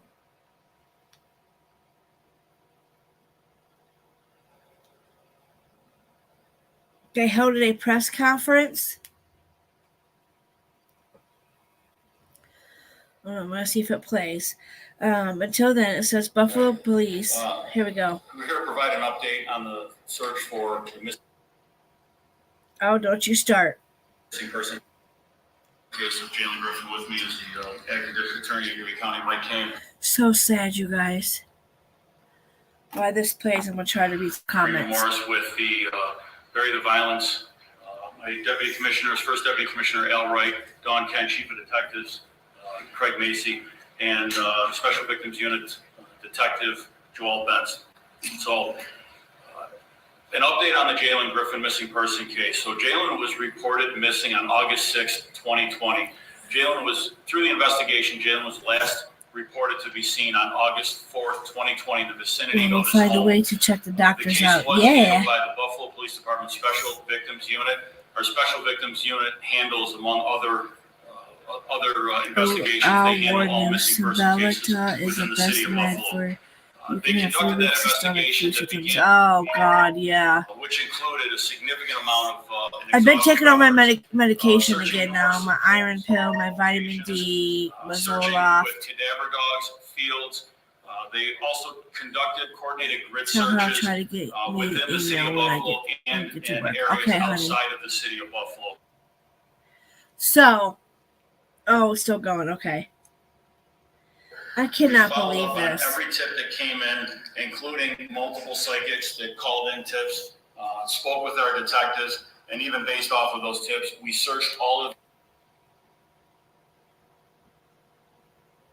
This is just so sad that this little boy, and then his mom died before she even got to know he was found, you know? I thought the mom was still alive. I had no idea that she was deceased. And then the brother was shot and killed right after his disappearance. Like, Also, we would like to thank they didn't find the suspect that killed the brother. who came prior to them, and So I'm wondering if it's all, why? who I started out with when my niece was murdered. And this is where we're gonna close the chapter. We will still be meeting at Memorial Drive for Jalen's 16th birthday memorial service, 6 p.m. At the Paderewski Circle Memorial Drive. Thank you so much, and please keep the family in your prayers. As I said, this investigation has been going on for over 3.5 years. Wow. It's been an exhaustive investigation by I bet. several members of the Special Victims Unit. They really put everything they had into this investigation and worked it very hard, and I thank them for all the work that they have done.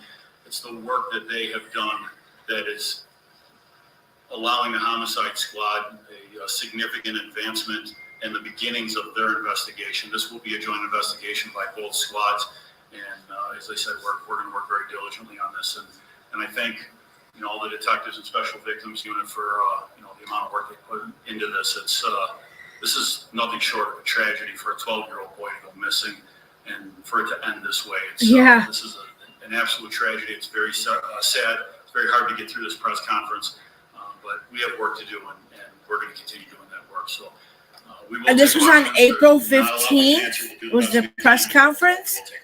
Commissioner, the call that came in, are you able to elaborate any more on, what was said in that call and the house he was found in? Was that vacant? Was it occupied? But it's an occupied structure. It's an occupied structure that somebody was. And nobody knew this was happening. Nobody knew he was up there this whole time. And came across. I'm not going to get into where inside the house. How? Why? Why wasn't he discovered sooner? It was in the 100 block of Sheffield in South Buffalo. Now, you said it was going to be a homicide investigation. What have you discovered that makes it a homicide? So I didn't mention in my opening statement, the medical examiner has conducted the autopsy and they have ruled that it is a homicide. I will not get into the manner and cause of death, but it is a homicide. So now it is in the hands of the homicide squad. Is this something that happened 4 years ago, that homicide? I can't get into. I don't know the answer to that. The ME is going to have a lot of work to do. All I can say is that the condition of the body shows that it's been deceased for quite some time. Is the homeowner the same homeowner that would have owned the home in 2020 on Sheffield?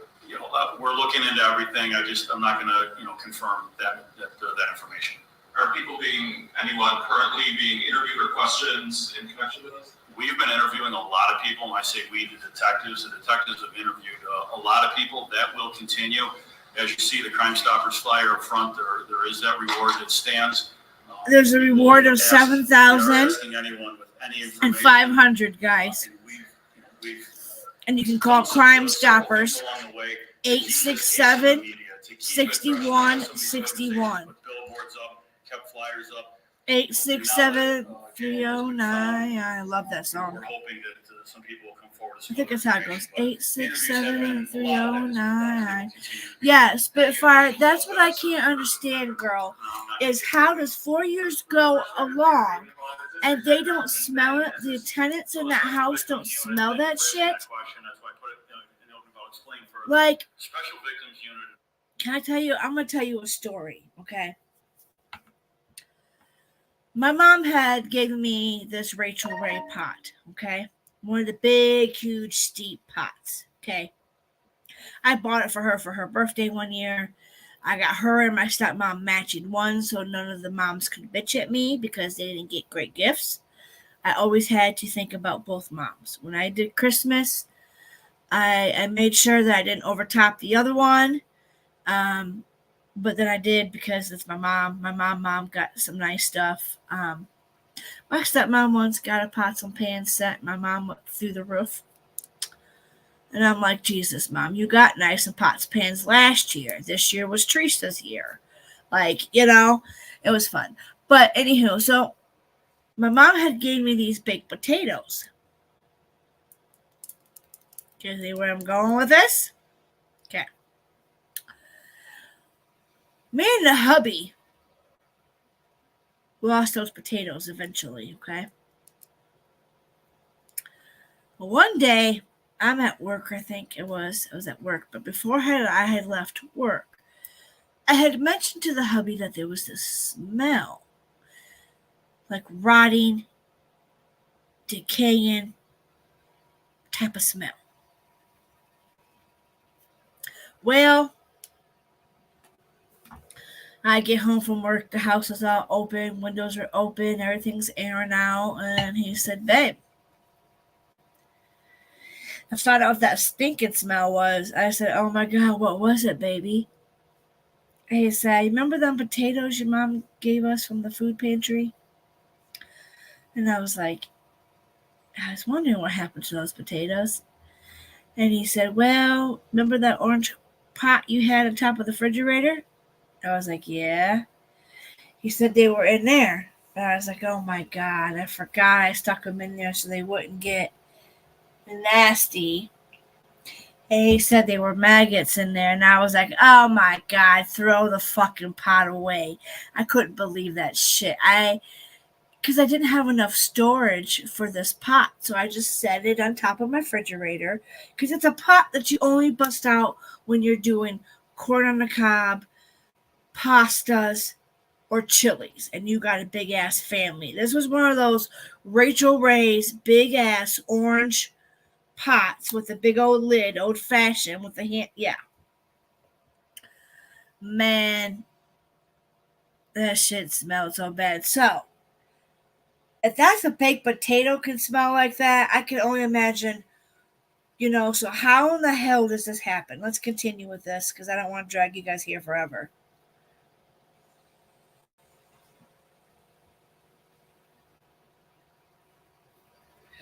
If it'll finish playing with the volume. I will join in Commissioner Gramalia's expression of sympathy and, our deepest condolences for the family of Jalen. This is a young boy. He's 15 years old. This is a tragedy, and it's a terrible way to bring this search to a conclusion. This now begins a homicide investigation. As you know, it's our policy not to discuss any great detail on the active investigations, but our investigation is beginning today. Now that it's been confirmed by the medical examiner to be a homicide, the medical examiner will do a thorough, complete investigation, which will include an autopsy, That could take months. We expect Oh my it to God. take months. That's going to, hopefully. If the autopsy comes out, maybe me and Spitfire could get in cahoots and get the autopsy. Or Ash. Ash is another one of my good girls that helps me do articles and all that fun stuff. Those are my gals. So maybe we could get the autopsy. I don't know. This is just horrible. From the family of Jalen Griffin, they would like to thank everyone for their input and effort to diligently work and get him home, to Detective Benz and Detective Weber, who came on and finalized this to give us closure as to where Jalen was. Also, we would like to thank Detective Hermzak, who came prior to them, and Commissioner Vermaglia, who started out with when my niece was murdered. And this is where we're going to close the chapter. We will still be meeting at Memorial Drive for Jalen's 16th birthday memorial service, 6 p.m. At the Padarisky Circle Memorial Drive. Thank you so much. So sad. The family in your prayers.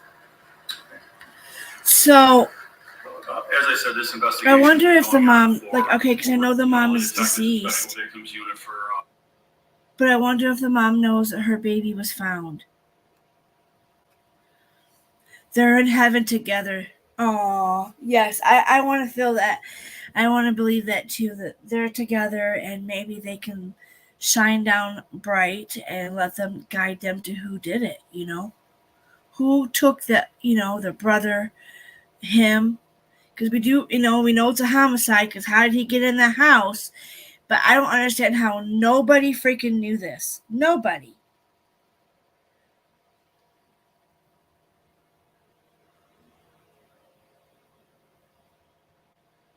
I will. Yes, I will. Okay. I definitely will. Oh, shit. Whoops.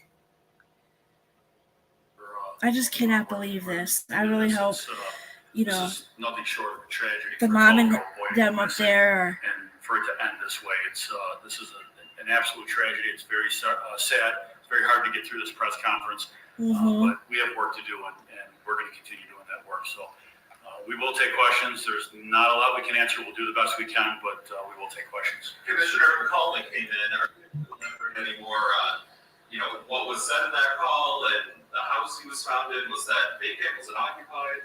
It's an occupied structure. It's an occupied structure. I think we heard all this, didn't we? Somebody was.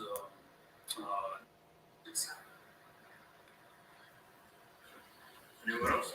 How rare are these cases where you have a young victim go missing for this long and then obviously turn out to death at this point? I mean, I don't think we've had one in quite some time. I think for this kind of time frame, I don't recall quite some time where we've had one like this. So, Just to clarify again, so someone in that home found his body. Someone who had a reason to be in the home, so not a resident. Someone who had a reason to be an actual reason to be in the home. Sorry, I'm trying to be a little cautious on how I say it, but someone did have an actual reason to be in the home. Can you confirm that there were no sightings or anything of Jalen, recently in this search? Elaborate on that investigation? We had taken. This is just all. It's so crazy how much the story. How it's wasn't in social media. I didn't see. I keep backing up out of it. Okay, so that's pretty much the over with that. What I don't understand is 4 years, nobody knew that smell. Nobody smelt anything. And I didn't see this in the media headlines. I don't remember this. And it's like we go back and forth on how are these cases not getting certain, special headlines or anything like that, it's sad that it's like, I feel like, I know it's impossible for every case to be out there and exposed, but it's possible. Like, if we could get everybody that's, people that's not even in true crime, if they start sharing little bits of articles and, like, I think we need more good true crime channels instead of just, other ones are not great.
I'm trying to find this article, guys. Give me 1 second, because there was another story that I had, but Hubby's in here and we're having a conversation really quick, so I'll be back.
Okay, y'all. Sorry. I found what I was looking for. Woohoo! I found it. Okay, so this was a new love you too. This was an update.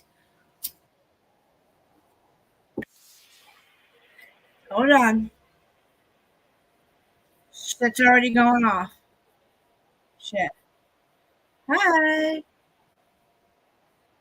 Hold on.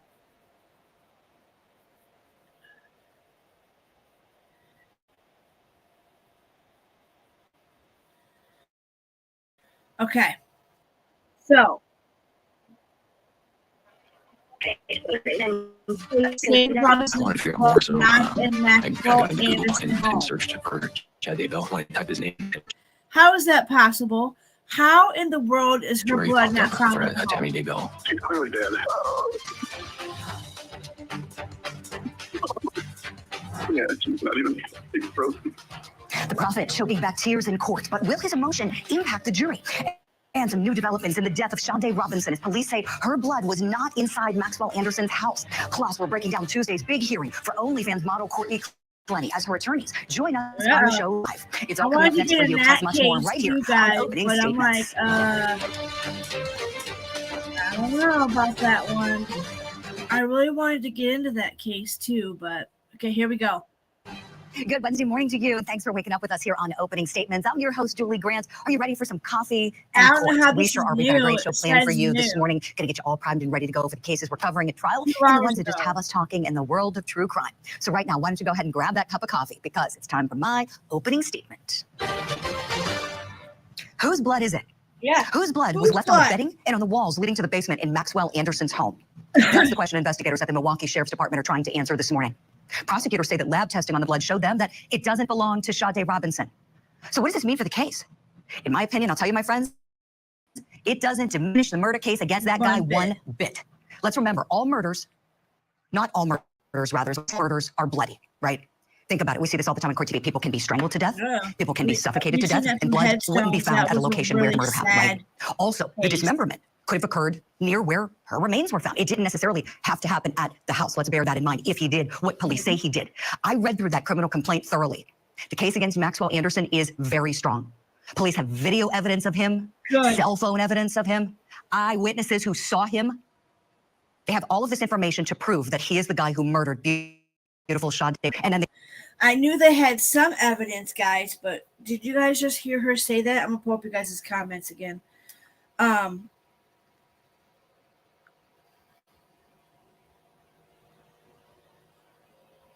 Let me find my channel here. I will respond back to you, Ash, I promise. When I'm done with the show, that way I don't get, sidetracked right at the moment. But I definitely will get back to you, I promise. Okay, so let's go back to this.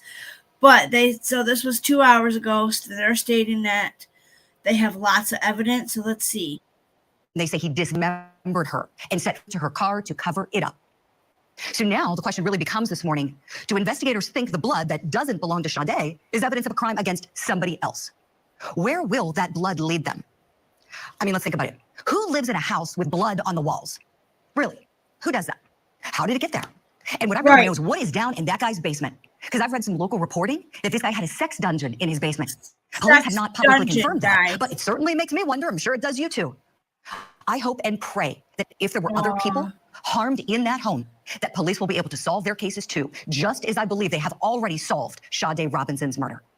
May she get justice, the justice that she deserves, and may her family find some bit of comfort in knowing how many people care about Shondae Robinson and about seeing her killer punished to the fullest extent of the law.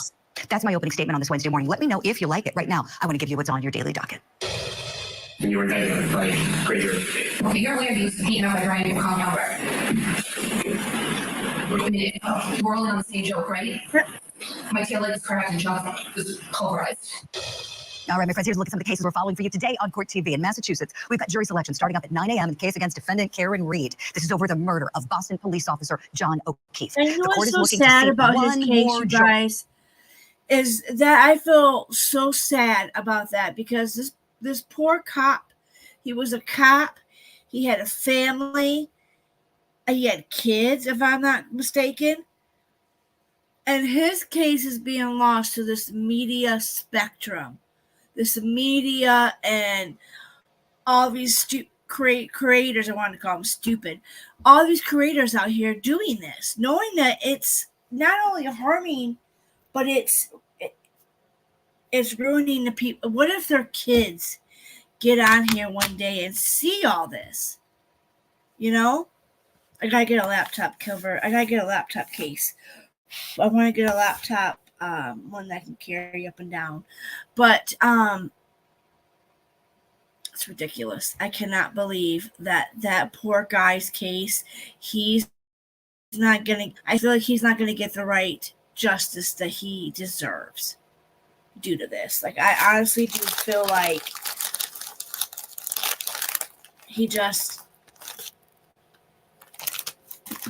the whole Turtle Boy, all that. horror. And then they have a complete panel. So we're there. We'll let you know if it happens. In Ohio, we've got Caitlin Coons and her boyfriend. These two are due in court at 9 a.m. They've got a pretrial hearing in their murder case over the death of her boyfriend's mother. Also happening in Ohio, defendant Lisa Necrelli.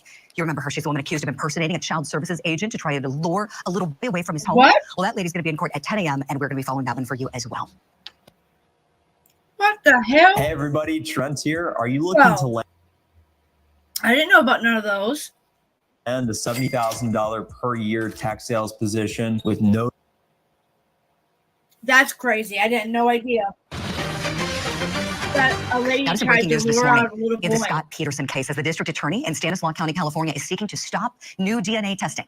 So you've heard that the LA Innocence Project wants to test more than a dozen items of evidence. This is in an attempt to try to exonerate Peterson, who appeared in court last month. But the district attorney says the evidence has either already been tested, already been litigated over, or is unrelated, or the burden has not been met in order to rise to the standard to retest them.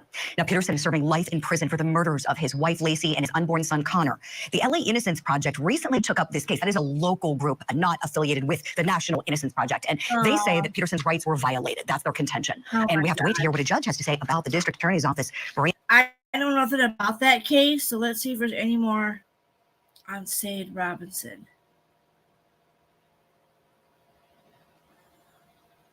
Correspondent, thank you kindly for joining us this morning on Opening Statements. We'll see you soon.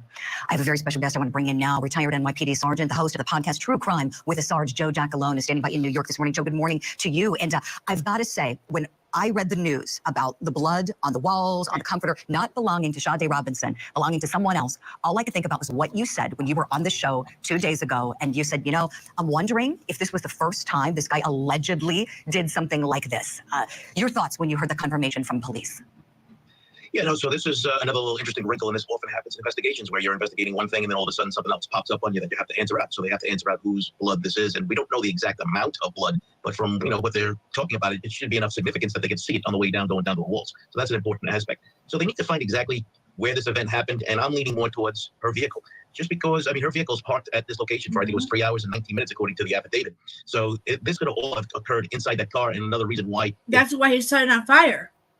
That's the whole reason why he set that car on fire, because I think he set that car on fire because it had a lot of stains of blood. I think, I don't know. I don't like to speculate too much, especially she's only 19 years old. Going on a first date with a man, and I want this case to blow up too, which it has. I haven't, this, when I found this, a couple days ago, I found this case and could not believe that all she wanted to do was go on a date, have a good time. And this guy makes me so mad. But then he, caught the car on fire. He had a sex dungeon in his house, and there's blood on his walls. He looked like he's very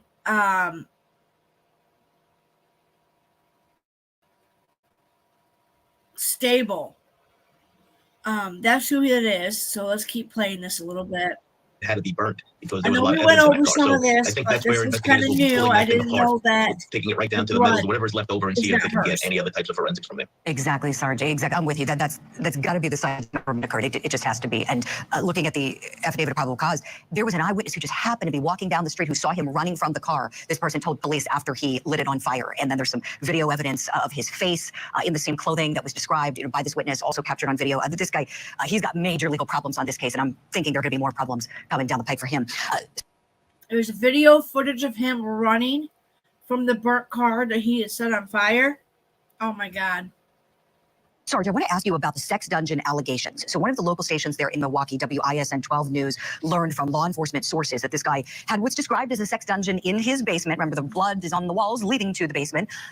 Apparently, they talked to a woman as well who says she knows Anderson, who claims, and this is her words, I'm quoting directly here, quote, I got a little bit of a tour, and he was like, do you want to see the basement? I was like, no, I'm okay. He's like, it's creepy down there. I was like, no, it's okay. Do you think that the sex dungeon, if it does exist in his home, could have been perhaps a factor here in why Sade Robinson was killed? Well, it could be, right? So we don't know exactly what transpires down that basement or not, but the blood that goes down there, you can think about some other horrific things. And if you remember, I also mentioned on Monday, too, that they need to be looking at companion cases. And I think, recovering of the rest of the remains will tell the entire story. Because it could tell us exactly what the cause of death. Find out that we did find out when doing this case that there have been several, and that article said it, more Black women going missing in Wisconsin and being not searched for or not getting enough attention. Remember, we went through all that. So if this guy is thinking that there could be more victims, we need to be finding out. The cop does law enforcement think that there could be more women? Because if people hear that, I'm afraid somebody's going to hear that and go speculate and say that he's killed several women. He's had a sex dungeon down there. Like, the rumors could just start soaring. Was it a gunshot wound to the head? And then and then that's the reason why that part is missing. Because when you start looking at other open cases that are happening in this area, firearm is the number one use, and there's over 53 open homicides in Milwaukee over the last couple of years of females who were shot. So the issue that comes down to is if they can find that recover bullets, maybe then match it up to other things. Right now, it's a stretch. We're just speculating on that part, but you have to think about these things because if there's no forensic evidence in the house, it had to had to happen somewhere else. Simple as that. Right, Sarge. Yeah, perhaps the killing and the dismemberment of Sade Robinson happened in a place other than the house. We know they went to the house, but that's a really great point. And I wonder, last question for you, please, Sarge. Do you think the fact that the dismemberment has occurred and still haven't found all of her remains might stifle investigators' ability to know exactly how she was killed?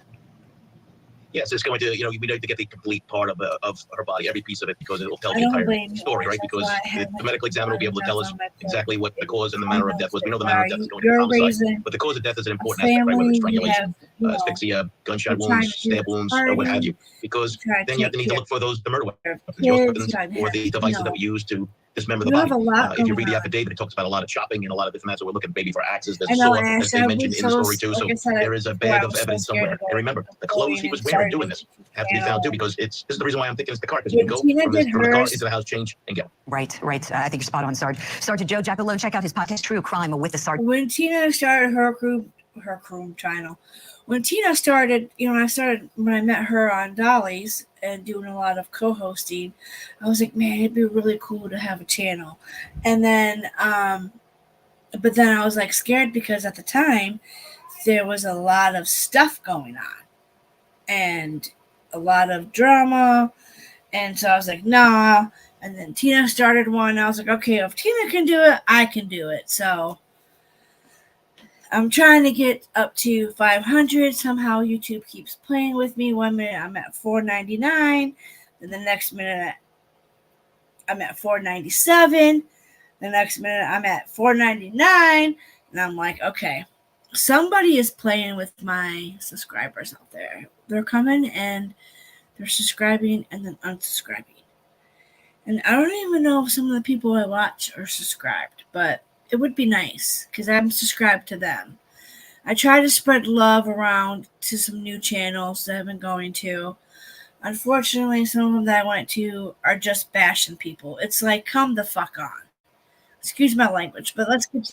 Excellent. Really appreciate you coming on the show to talk with us this morning. Take care. See you soon. Okay, so is there anything when we come left? back, here's what we have next here on Opening Statements. Free Palestine. Israel, Zionism. Please say it. One time. What's the matter? I said Scooby's trying to burn down the house with a fire pit. Luckily it wasn't lit. You know what he did? He pulled it.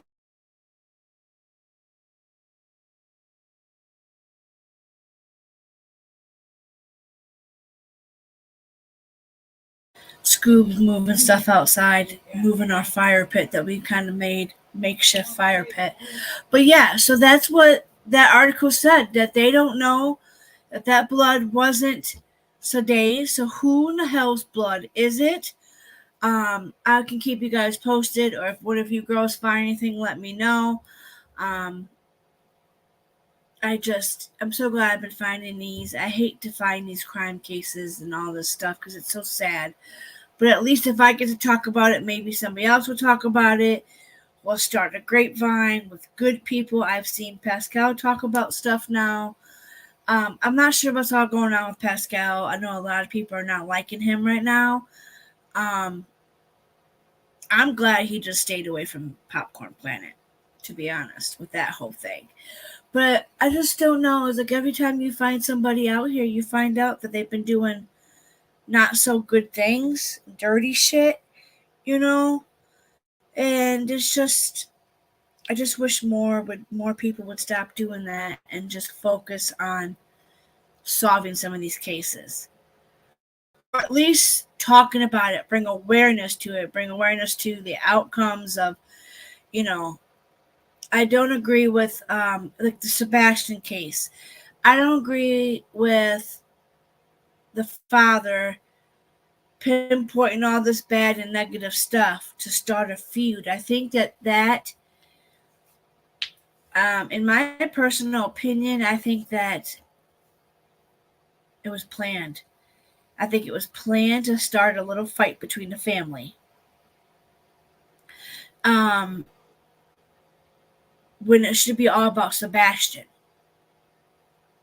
Sebastian, I feel like he is in a homeless camp and somebody's taking care of him. Somebody is taking care of Sebastian to where that he don't want to go back because he's in a good spot at this. I honestly do believe he's with either a homeless camp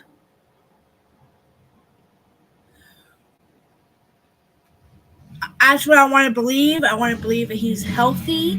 He is with God, I hate when they do that. Ooh, I hate that. Facts only, no rumors, and leave the families alone. Exactly, Spitfire. Amen, sister.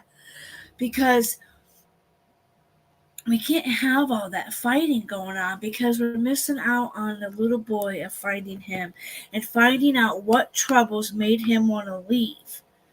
Just like Madeline Soto. If we could have seen comments sooner, maybe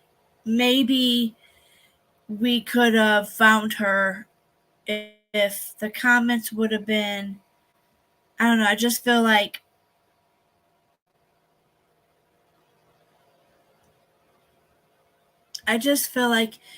if somebody would have, like, what did she write that to? Was that in her journal? If certain just things, I just think that, like, I don't know how this happens to all these little kids, and I hope to God Sebastian gets found sooner and they find out what his triggers are that makes him not feel comfortable and loved. There's obviously, we do know that family has some things they need to work out offline, right? Like they need the Proudfits and Seth, they need to put aside everything. Put away all that junk to the side, to the back burner. Let's focus on finding some friends of Sebastian's. Maybe he had some gamer friends.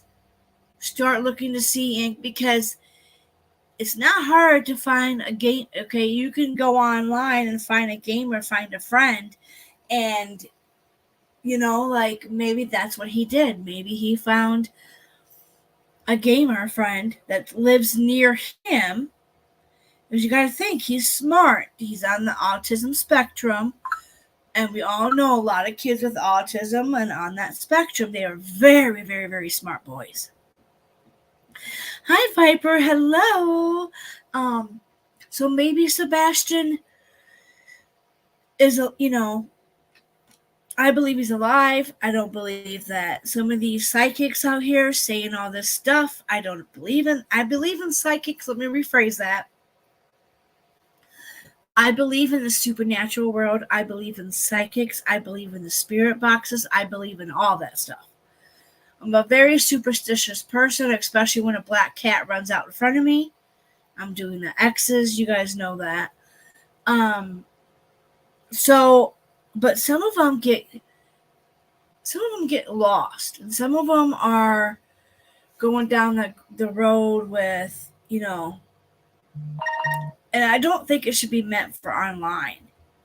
You know, if you're gonna go out like ghost hunting, okay, for like adults or whatnot, but like ghost hunting for kids and stuff, I just don't agree with that.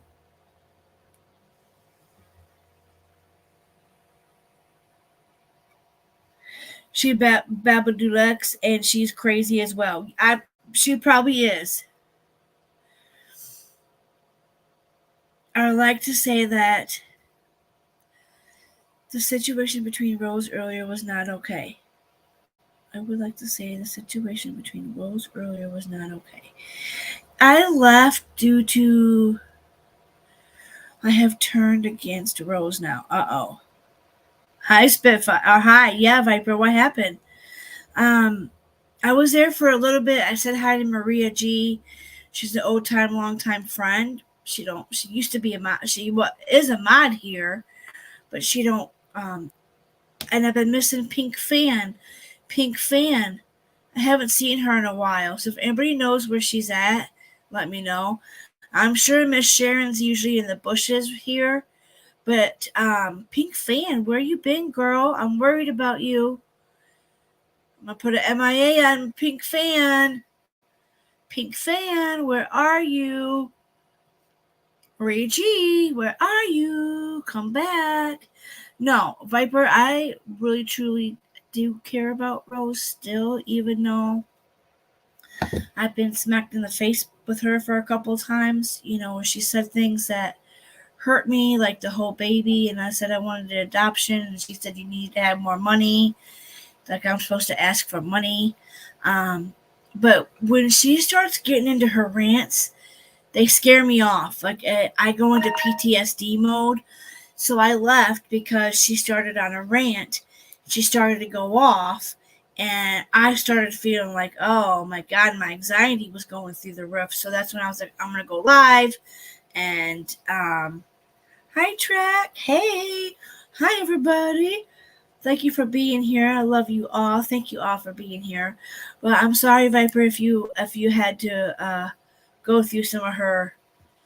I made a video about Rose. I'll have to check it out. I will check it out, Viper. Viper, do you go anywhere else? Have I seen you somewhere else before?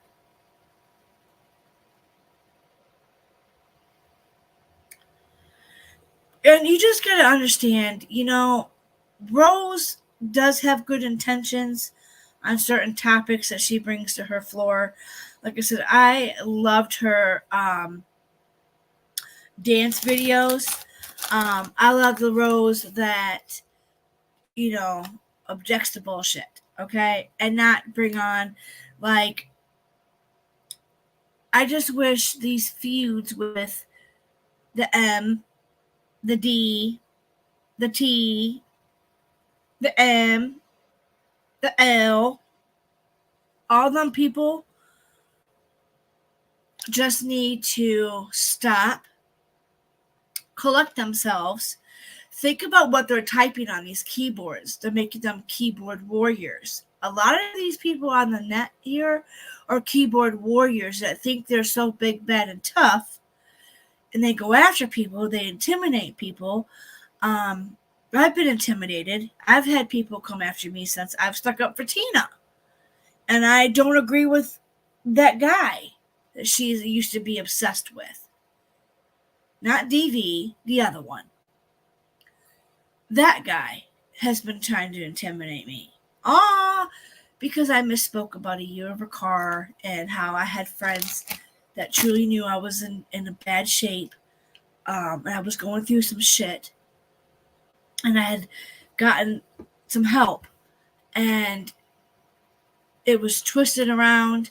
And so, yeah, so I've taken a lot of heat. But I've realized if I don't try to stand up for what's right, I'm not being my true self.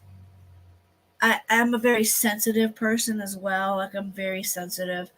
And so I have a sensitive heart. I'm very soft-spoken. I, like to bless people. I like to try to give them a smile or a smirk or make somebody laugh when they're having a bad, bad, bad time, I've been through some bad stages in my life. I know how depression feels. It's not fun. Ernie, he's a nobody. No, girl, like, the last couple videos he's made, he's like, I got information. I can be the person that does it. And I had posted on there, I was like, well, why do it then? Like, why would you say you have all these doxes and all these people's records and you're going to post them? What kind of person makes, and he protects the kids and he doesn't go after women, but he does. He went after a couple girls. There's this new girl I like. She goes by Cushy. And when I seen that, I was like, oh, I got to find this lady because she probably doesn't know that he's on a warpath right now and he's going after people and threatening them with all their information. It's like, how do people do this and get away with it? Knowing that he knows he's a bad man and he's done some bad things, but it's okay. It's not for thee, for who? It's like all these double standards, it's just, we're supposed to be kind to one another, want to build each other up. I've noticed not a lot of channels like to build each other up. Not a lot of channels will put a lot of people's links in. Like, I'm so grateful for the people that I do have that put my links in, like, Headstones and Pimpa Tina used to do it, but Headstones does it. I do believe there's another person, in Sweetie Pie and Wispy's Chat used to put my stuff out there, and they helped me. So if it wasn't for me meeting, I would never met Spitfire, Ash, all you girls, and the ones that are busting out I think I have seen you at PCTs. I think I have seen you at PCTs. Yeah, Ernie, he tries to intimidate me. I tell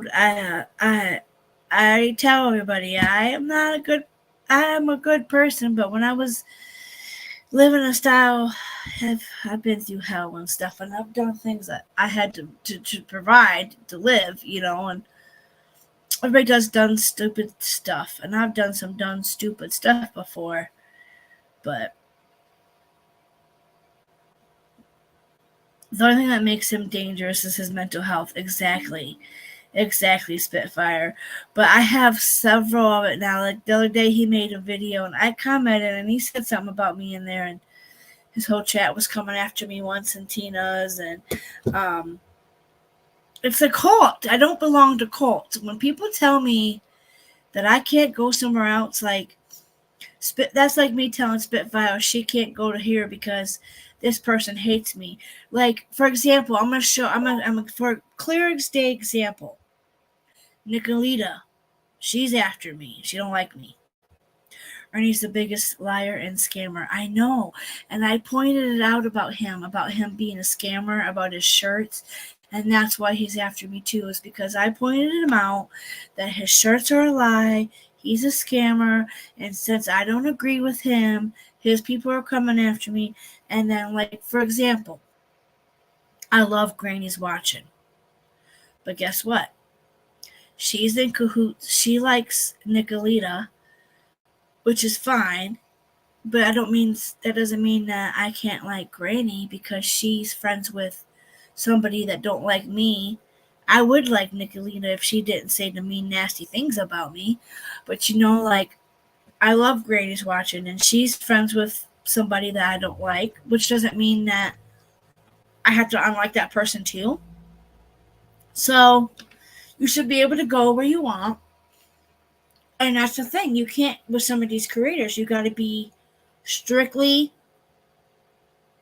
a tiger, turtle, a skunk,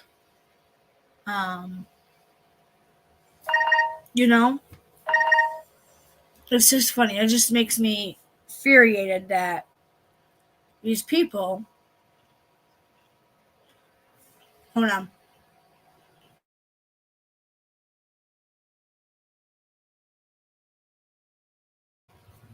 I didn't want my chomping too loud. But you know what I'm saying? Like, it shouldn't be what people have on here, you know? So we're gonna have to find some more stuff, I guess. We'll have to Rose broke the whole Tina and Rose bond. They both did it, Viper. That I can say they both did. Papercut Tina knows how, Papercut Tina knows. Hey, Bounce. They both did it, though. Tina likes you, though. I love Tina. Tina and I are good friends. I love Tina to death. I've always been her supporter. I don't know if she really knows that deep down inside, how much of a friend I've tried to be. I've tried to show her you can confide into me. It's not going to go nowhere. So I've tried. I hope she feels it. I hope she really knows that my intentions with her, because Tina's been burned a lot, especially by this asshole Ernie. He had burnt her.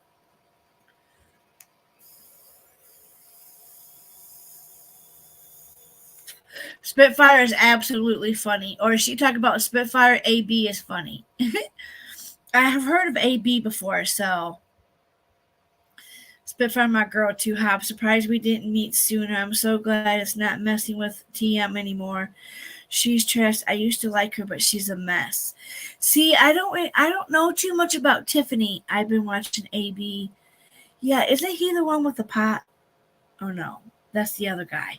There's one guy out here that makes weed or something. He has gummies or something. Is that who we are talking about? AB, is that the guy? Because I kind of like him. Truth secret, I didn't know Nicolina's talked bad about you. I'm so sorry. Oh, yeah, girl. Nicolina does not like me.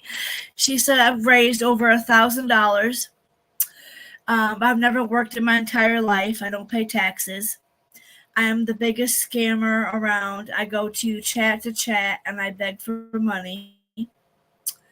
Oh yeah, she said some hurtful things.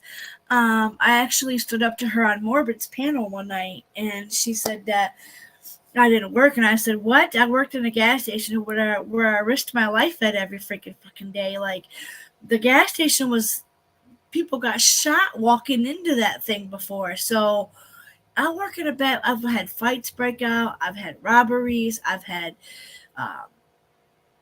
when I first went back, that shooting had happened, and this guy was coming in to the store. He had just put his arm on I could pull that article up and show it to you guys. I'll bring it up one day. I'll pull that up maybe tomorrow. Maybe I can find it. And anyways, this guy was walking in. Now, he doesn't know, he says he didn't. Now, this guy also had a wife and a girlfriend. Not a wife and a girlfriend, but he had a girlfriend and kids. He'd come into the store periodically. The girl that came in, she was beautiful, redhead, really pretty.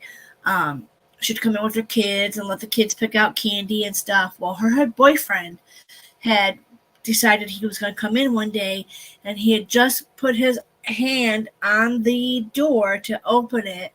And as he was walking up to the driveway, to the parking lot, he had ran into these three men who were talking shit about him, and he just kept on walking while he made it to the door, and they went boom, boom, 3 shots, one underneath his arm, his back. It paralyzed him. He is now paralyzed for the rest of his life. And I worked at that gas station, and it happened right then and there. And the wife is still with him. They have kids together. She takes 100%, fully takes care of him now because he's paralyzed. He can't do anything.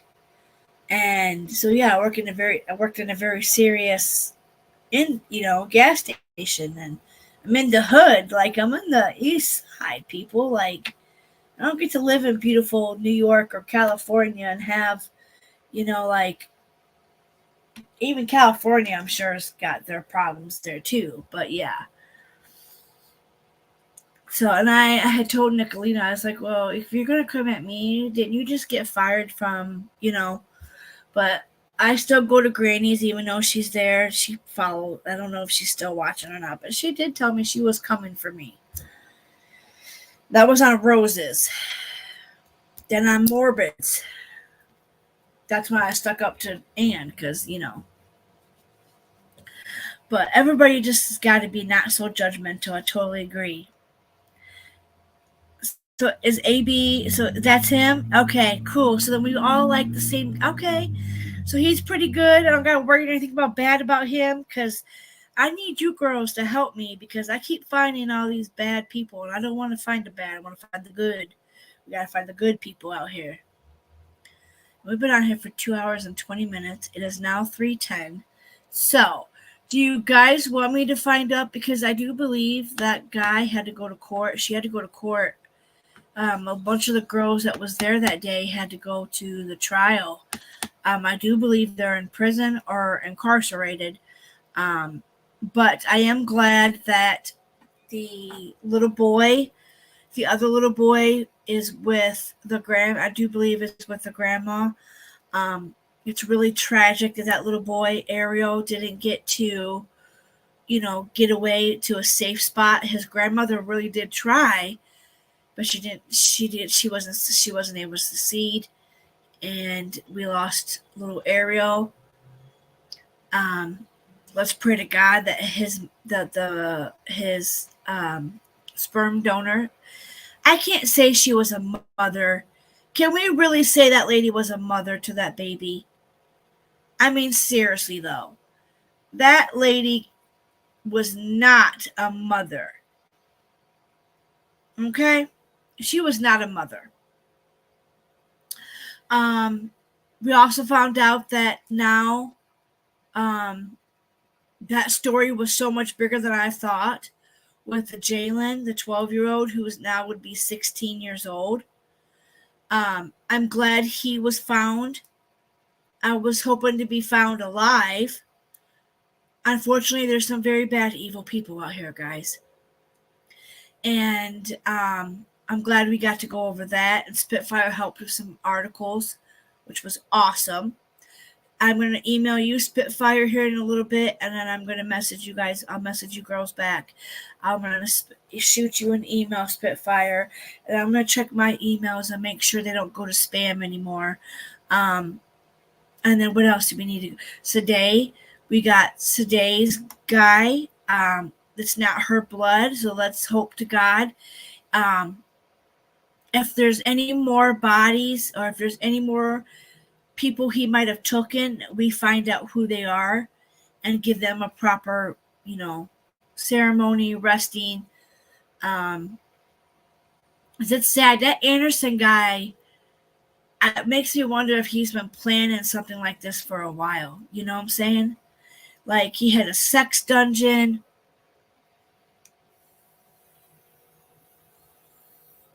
Just sickening. He talks shit, but I like him. Okay, I liked AB. I liked him always talking about his weed and stuff. And I know he's had people come after him. It's like, these people gotta stop. But yeah, so let's just hope that, we get justice. They find whoever killed, unalived, Jalen. And let's hope to God that the mother that did that to her baby. Any update on the ex-cop with the 1-year-old? Yes, we do. We did have one update. I can't believe he was a cop. Yeah, he was in Washington. I cannot believe, Track, he was a freaking cop. He was a cop. Here, I can actually, just a minute. Hold on. I got it. We'll go here first, but then I can pull it up here for you. That one was 15 hours ago. I just played one. Hold on.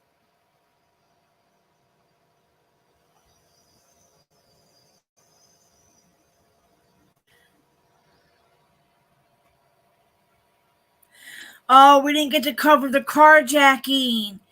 The carjacking one I wanted to go over. Darn it. We had so much going on throughout the day. I didn't get to cover these two because these were the newest ones. They got that suspect.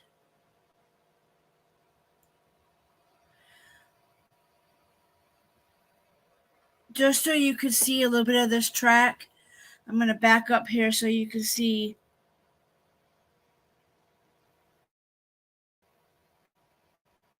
Now, track, we do not. Recordings He is just dead or alive. Hey, it's Dana from StreamYard. I'm so excited to announce that Stating if he is dead or alive. He did tragedy. Shoot himself in the head.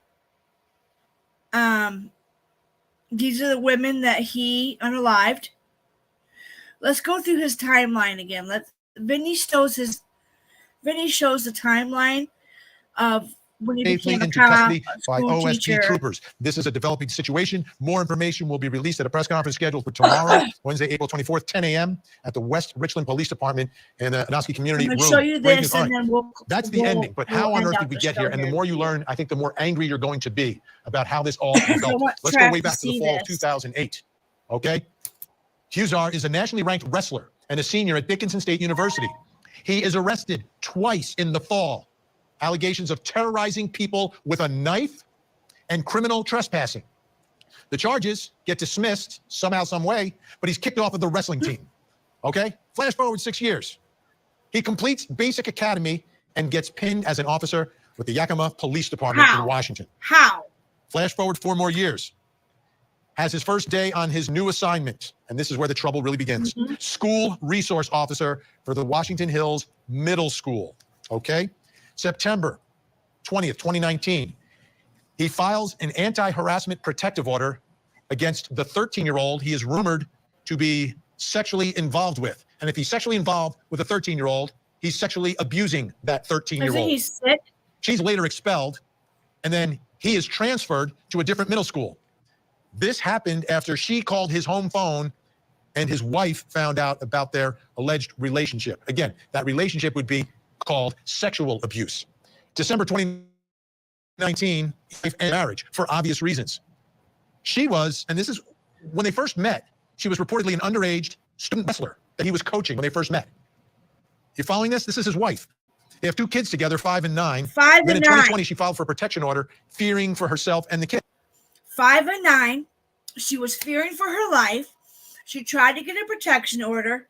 And again, these women and men are failed these orders. Why? Why is it so easy for a YouTuber nowadays to get an RO?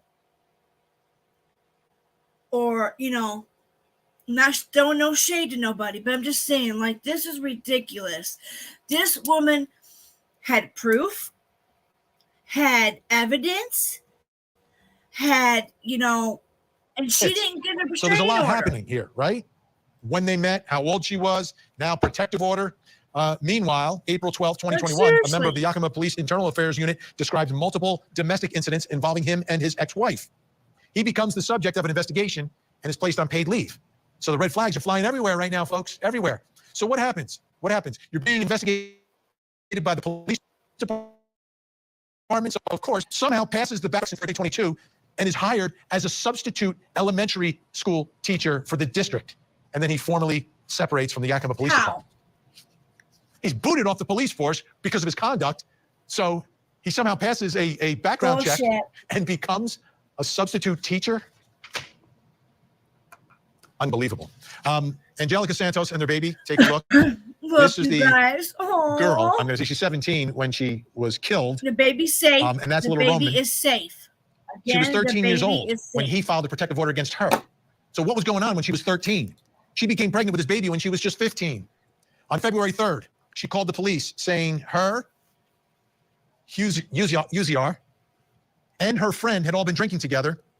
She woke up to him raping her unconscious 16-year-old friend. And he gets arrested. You're supposed to say, great, damn it. What if you just got me hurt? So his original charges, 2nd-degree rape for the rape of his underage girlfriend's friend, furnishing alcohol to minors, and 3rd-degree rape for getting his underage 15-year-old girlfriend pregnant. Jesus. He gets released, of course, on a $200,000 bond on the condition that he stay away from underage girls and refrain from drinking. He was scheduled to appear in court for those rape charges, and that's when he snaps and people die. Thank goodness that baby's okay. His wife, ex-wife Amber Rodriguez, was gunned down outside of the elementary school where she worked. Beautiful. This came just days. Beautiful woman here that I don't know was doxing her. Was a teacher. Just I know it's not about looks or anything, but I just can't believe how some of these women out here are just so gorgeous. They just have that natural, beautiful. Like I'm sure, of course, we know Ash and Spitfire. I know you girls are all beautiful inside and out. I know all you are. I'm sure you guys are a lot beautiful and prettier, you know, in person. Unlike me, I don't look. And I've always been really self-confident about myself and my looks. And growing up, being bullied and stuff. I think every girl has that insecurities, and I have certain insecurities about myself, just like all as women we do. But I just cannot think about how this man, she was a teacher. I mean, I'm sure she was an amazing teacher just by the look of her glow that she has as a person. Like, I feel like our souls our souls and how we are as a person, how we truly shine, like our character comes through our, it just shows the whole person. And this woman here just has a beautiful glow that she had loved her job as a teacher.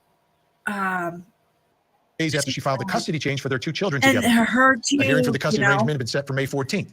So she's shot right outside of the school. You can tell when there's good people because they have a glow, okay? We all have that glow that shows us we're a good person. In front of kids, including their own 9-year-old. He did it in front of their own 9-year-old. So then after this shooting, they go to search the home, and that's where they find his girlfriend dead inside and little Roman nowhere to be found. So these two young women who got involved with a sociopath are now dead.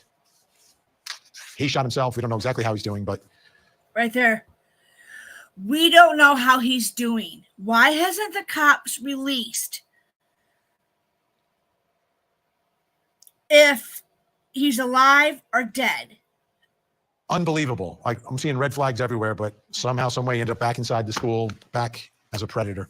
I want to bring in our special guest joining us in Kennewick, Washington, reporter for Apple Valley News Now. Tragic. This is a small area, and for this to happen, and for the parents freaking out, was one of their kids shot as well. And obviously, we've heard that the school district has done very well in the sense of communication. At least that's what we've been hearing from parents. But yeah, I just wanted to give you that quick recap. Oh, you're so beautiful too, girl. Thank you. I appreciate you guys. You know, Vinny, as you were setting up this story, I mean, all these twists and turns. It's unbelievable. It is unbelievable. Phil Waters, let me ask you a question here. The background check to become a law enforcement officer. How detailed is it? This is recent. How difficult is it? How deep is the background check? And I understand he was never convicted of anything. Do they look into arrests? Do they look into any sort of red flags? Are there psychological tests? What does it take for someone to give you that badge and give you that gun?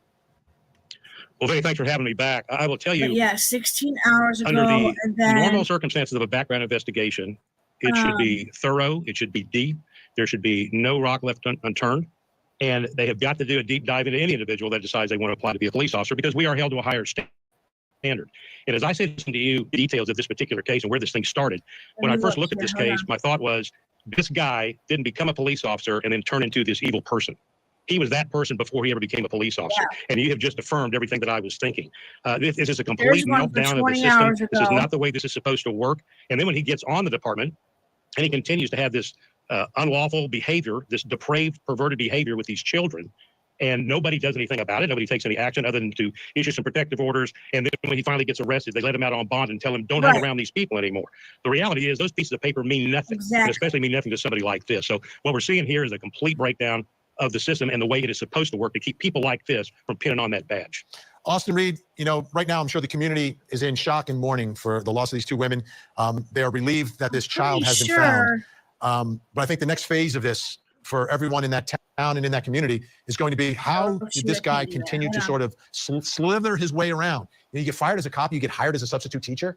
How is that you're rumored possible? to be involved with a 13-year-old girl, and you're a resource officer and you get transferred. Have those questions been answered yet, or do you think that's going to happen in sort of the aftermath of the shocking developments? So we are updated press conference tomorrow morning in West Richland. I was at a press conference earlier today, and I did ask the prosecutor about this, how we're able to be on bail. And it really comes down to officials are saying is everybody is entitled to a bail. But the community here is very upset, as you can well imagine. Have to be. Phil Waters, the rumors. The rumors. He only and got he's got a police officer hiring on the run. getting a protective order against a 13-year-old I know, Track. girl, Good right? job, He's a resource Oregon officer. police. They How much caught of an that investigation should there be before he into was that able when that happens? to get to Mexico. There's a reason why, and that these two people are in each other's lives. So yeah, so this wasn't it too seems old pretty clear ago. now Sorry, why. At the time, it might not have been clear. He might have been said she's just stalking me. But is that something that should have been more thoroughly investigated by police when somehow, some way, there's a 13-year-old that is calling his home? Well, that brings us to the other part of the equation that makes this such a complete. I think. Hold on. Oh boy, look at everybody live. Oh shit. Okay, so let me go to, is it playlist?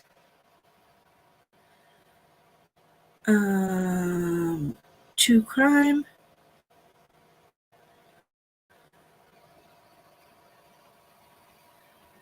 Okay, so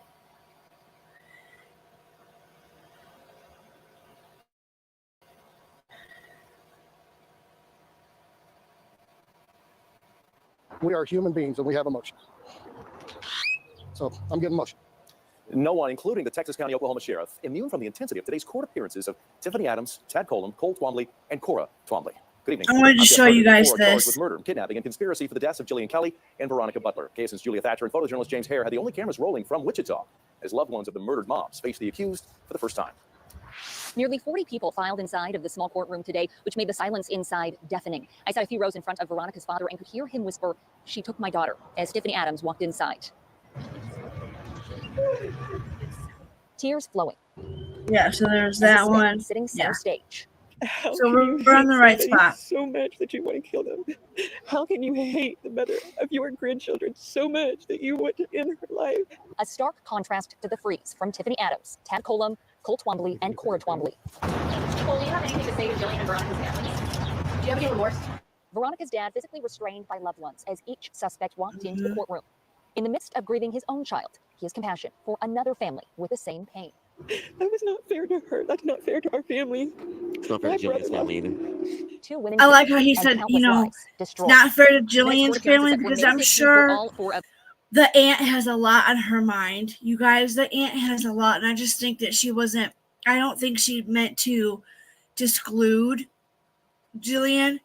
I just think that she had so much going on and so fast trying to get her words out, and I don't want people to misconstrue. Of the suspects, I asked the DA if the death penalty is being considered, and he said that will be decided at a later time. Here for you, Julia Thatcher. Okay, and then there was one more thing, and then we are going to be done for today.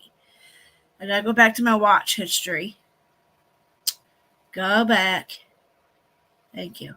How much should good car insurance cost you a month? $80? $120?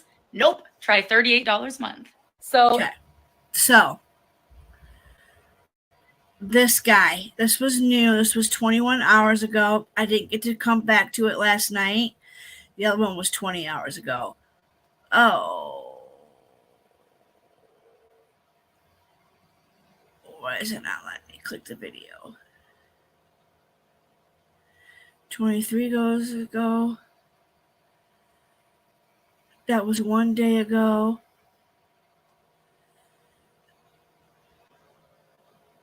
I lost it. Hold on.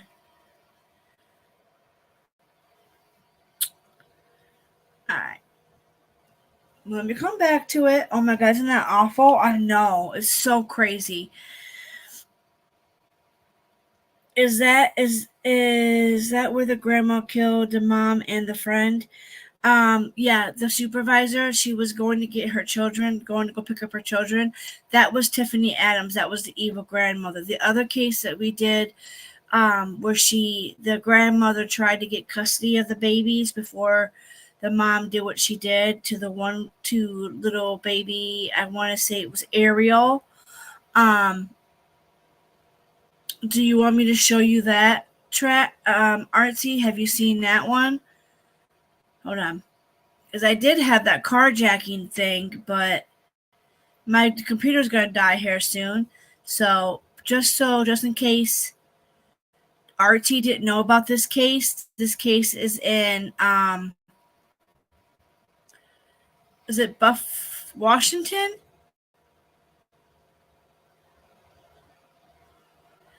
Mom pleads not guilty of the son stabbing, but I forget 41 where. times, Janet Garcia maintained her innocence. Yes, not guilty. Okay. Plead not guilty will enter. Prosecutors insist the evidence Nueces points in County? another drastic direction. They say Garcia changed her story several times, all while an examination of young Ariel Garcia pointed to a sustained savage attack. The number of stab wounds here indicate that this occurred in a prolonged period of time. As a result, prosecutors said Ariel's death was premeditated, something that brought Janet to tears. Those are fake tears. With the premeditated agreement. The judge was not buying it. Despite Garcia's lawyer asking for $500,000 bail, the judge set it at $3 million. Which is what she deserves. Throughout it all, Garcia's attorney portrayed her client as a single mom struggling with addiction. No. There's been struggling moms out here that have been struggling and still hold down the fort. We got Miss Spitfire out here who is struggling and is holding down her fort. We got Asham. She's got kids. Everybody's got kids and everybody has addictions. Everybody goes through things, but we do not murder your kids. You get help. You seek help. And this grandmother tried. She went to the courts, got the court paperwork, but it was too late. The mom already did what she had did to this little baby. It's incorrect. This is not and what this happened lady in this case. representing Now that she her. has been charged, Garcia will go to trial on June 7th. June 7th, I'm going to try to get information on. Prosecutors say this whole case happened I do because believe Janet this is was in about to lose Washington custody too, of by her the two way. sons, including Ariel. Even if she is bailed out of jail, she had that order with her other son, who was only 7 years old. And she's Coming her to you live son. tonight. Ryan Sims, Calmo News. Who is 7 years old.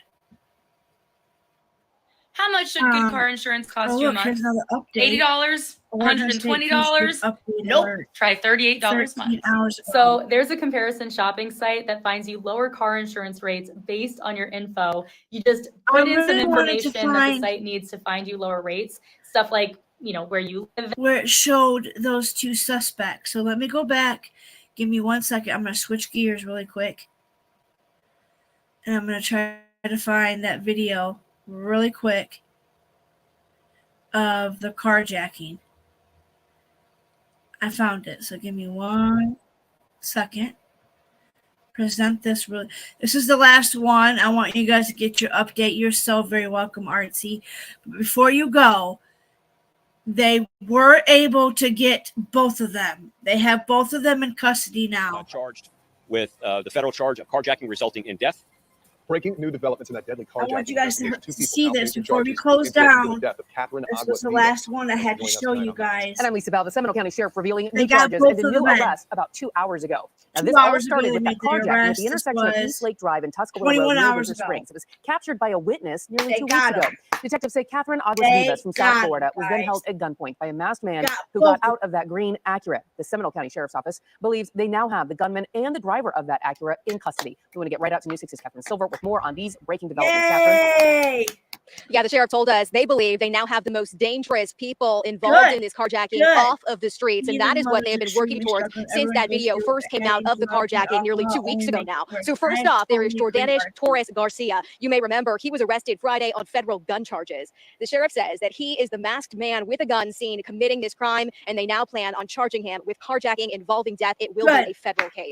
Then there is Kevin Ocasio-Justiano. The sheriff is calling him by his street name, Kivo. Detectives believe he is likely the one that was that green arrow that followed Catherine Aguas Vivas. Investigators say Kiva was just arrested in Puerto Rico on federal weapons charges and drug trafficking. This afternoon, the sheriff laid out what evidence they have that ties him to this carjacking case. He was introduced to us because the red Toyota Corolla that picked up the 2 occupants of the green Acura moved into that vehicle. That vehicle was registered to a relative of his, and then his phone records put him at the scene of the carjacking, along with Jordan. Shit. I love you and guys. The sheriff also gave us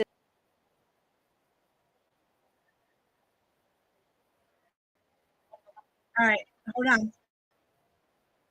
Ah! Okay, sorry. The computer's gonna die. It's on battery saving. I'm gonna end. I love you all. Have a great day. Thank you all for being here. I appreciate you.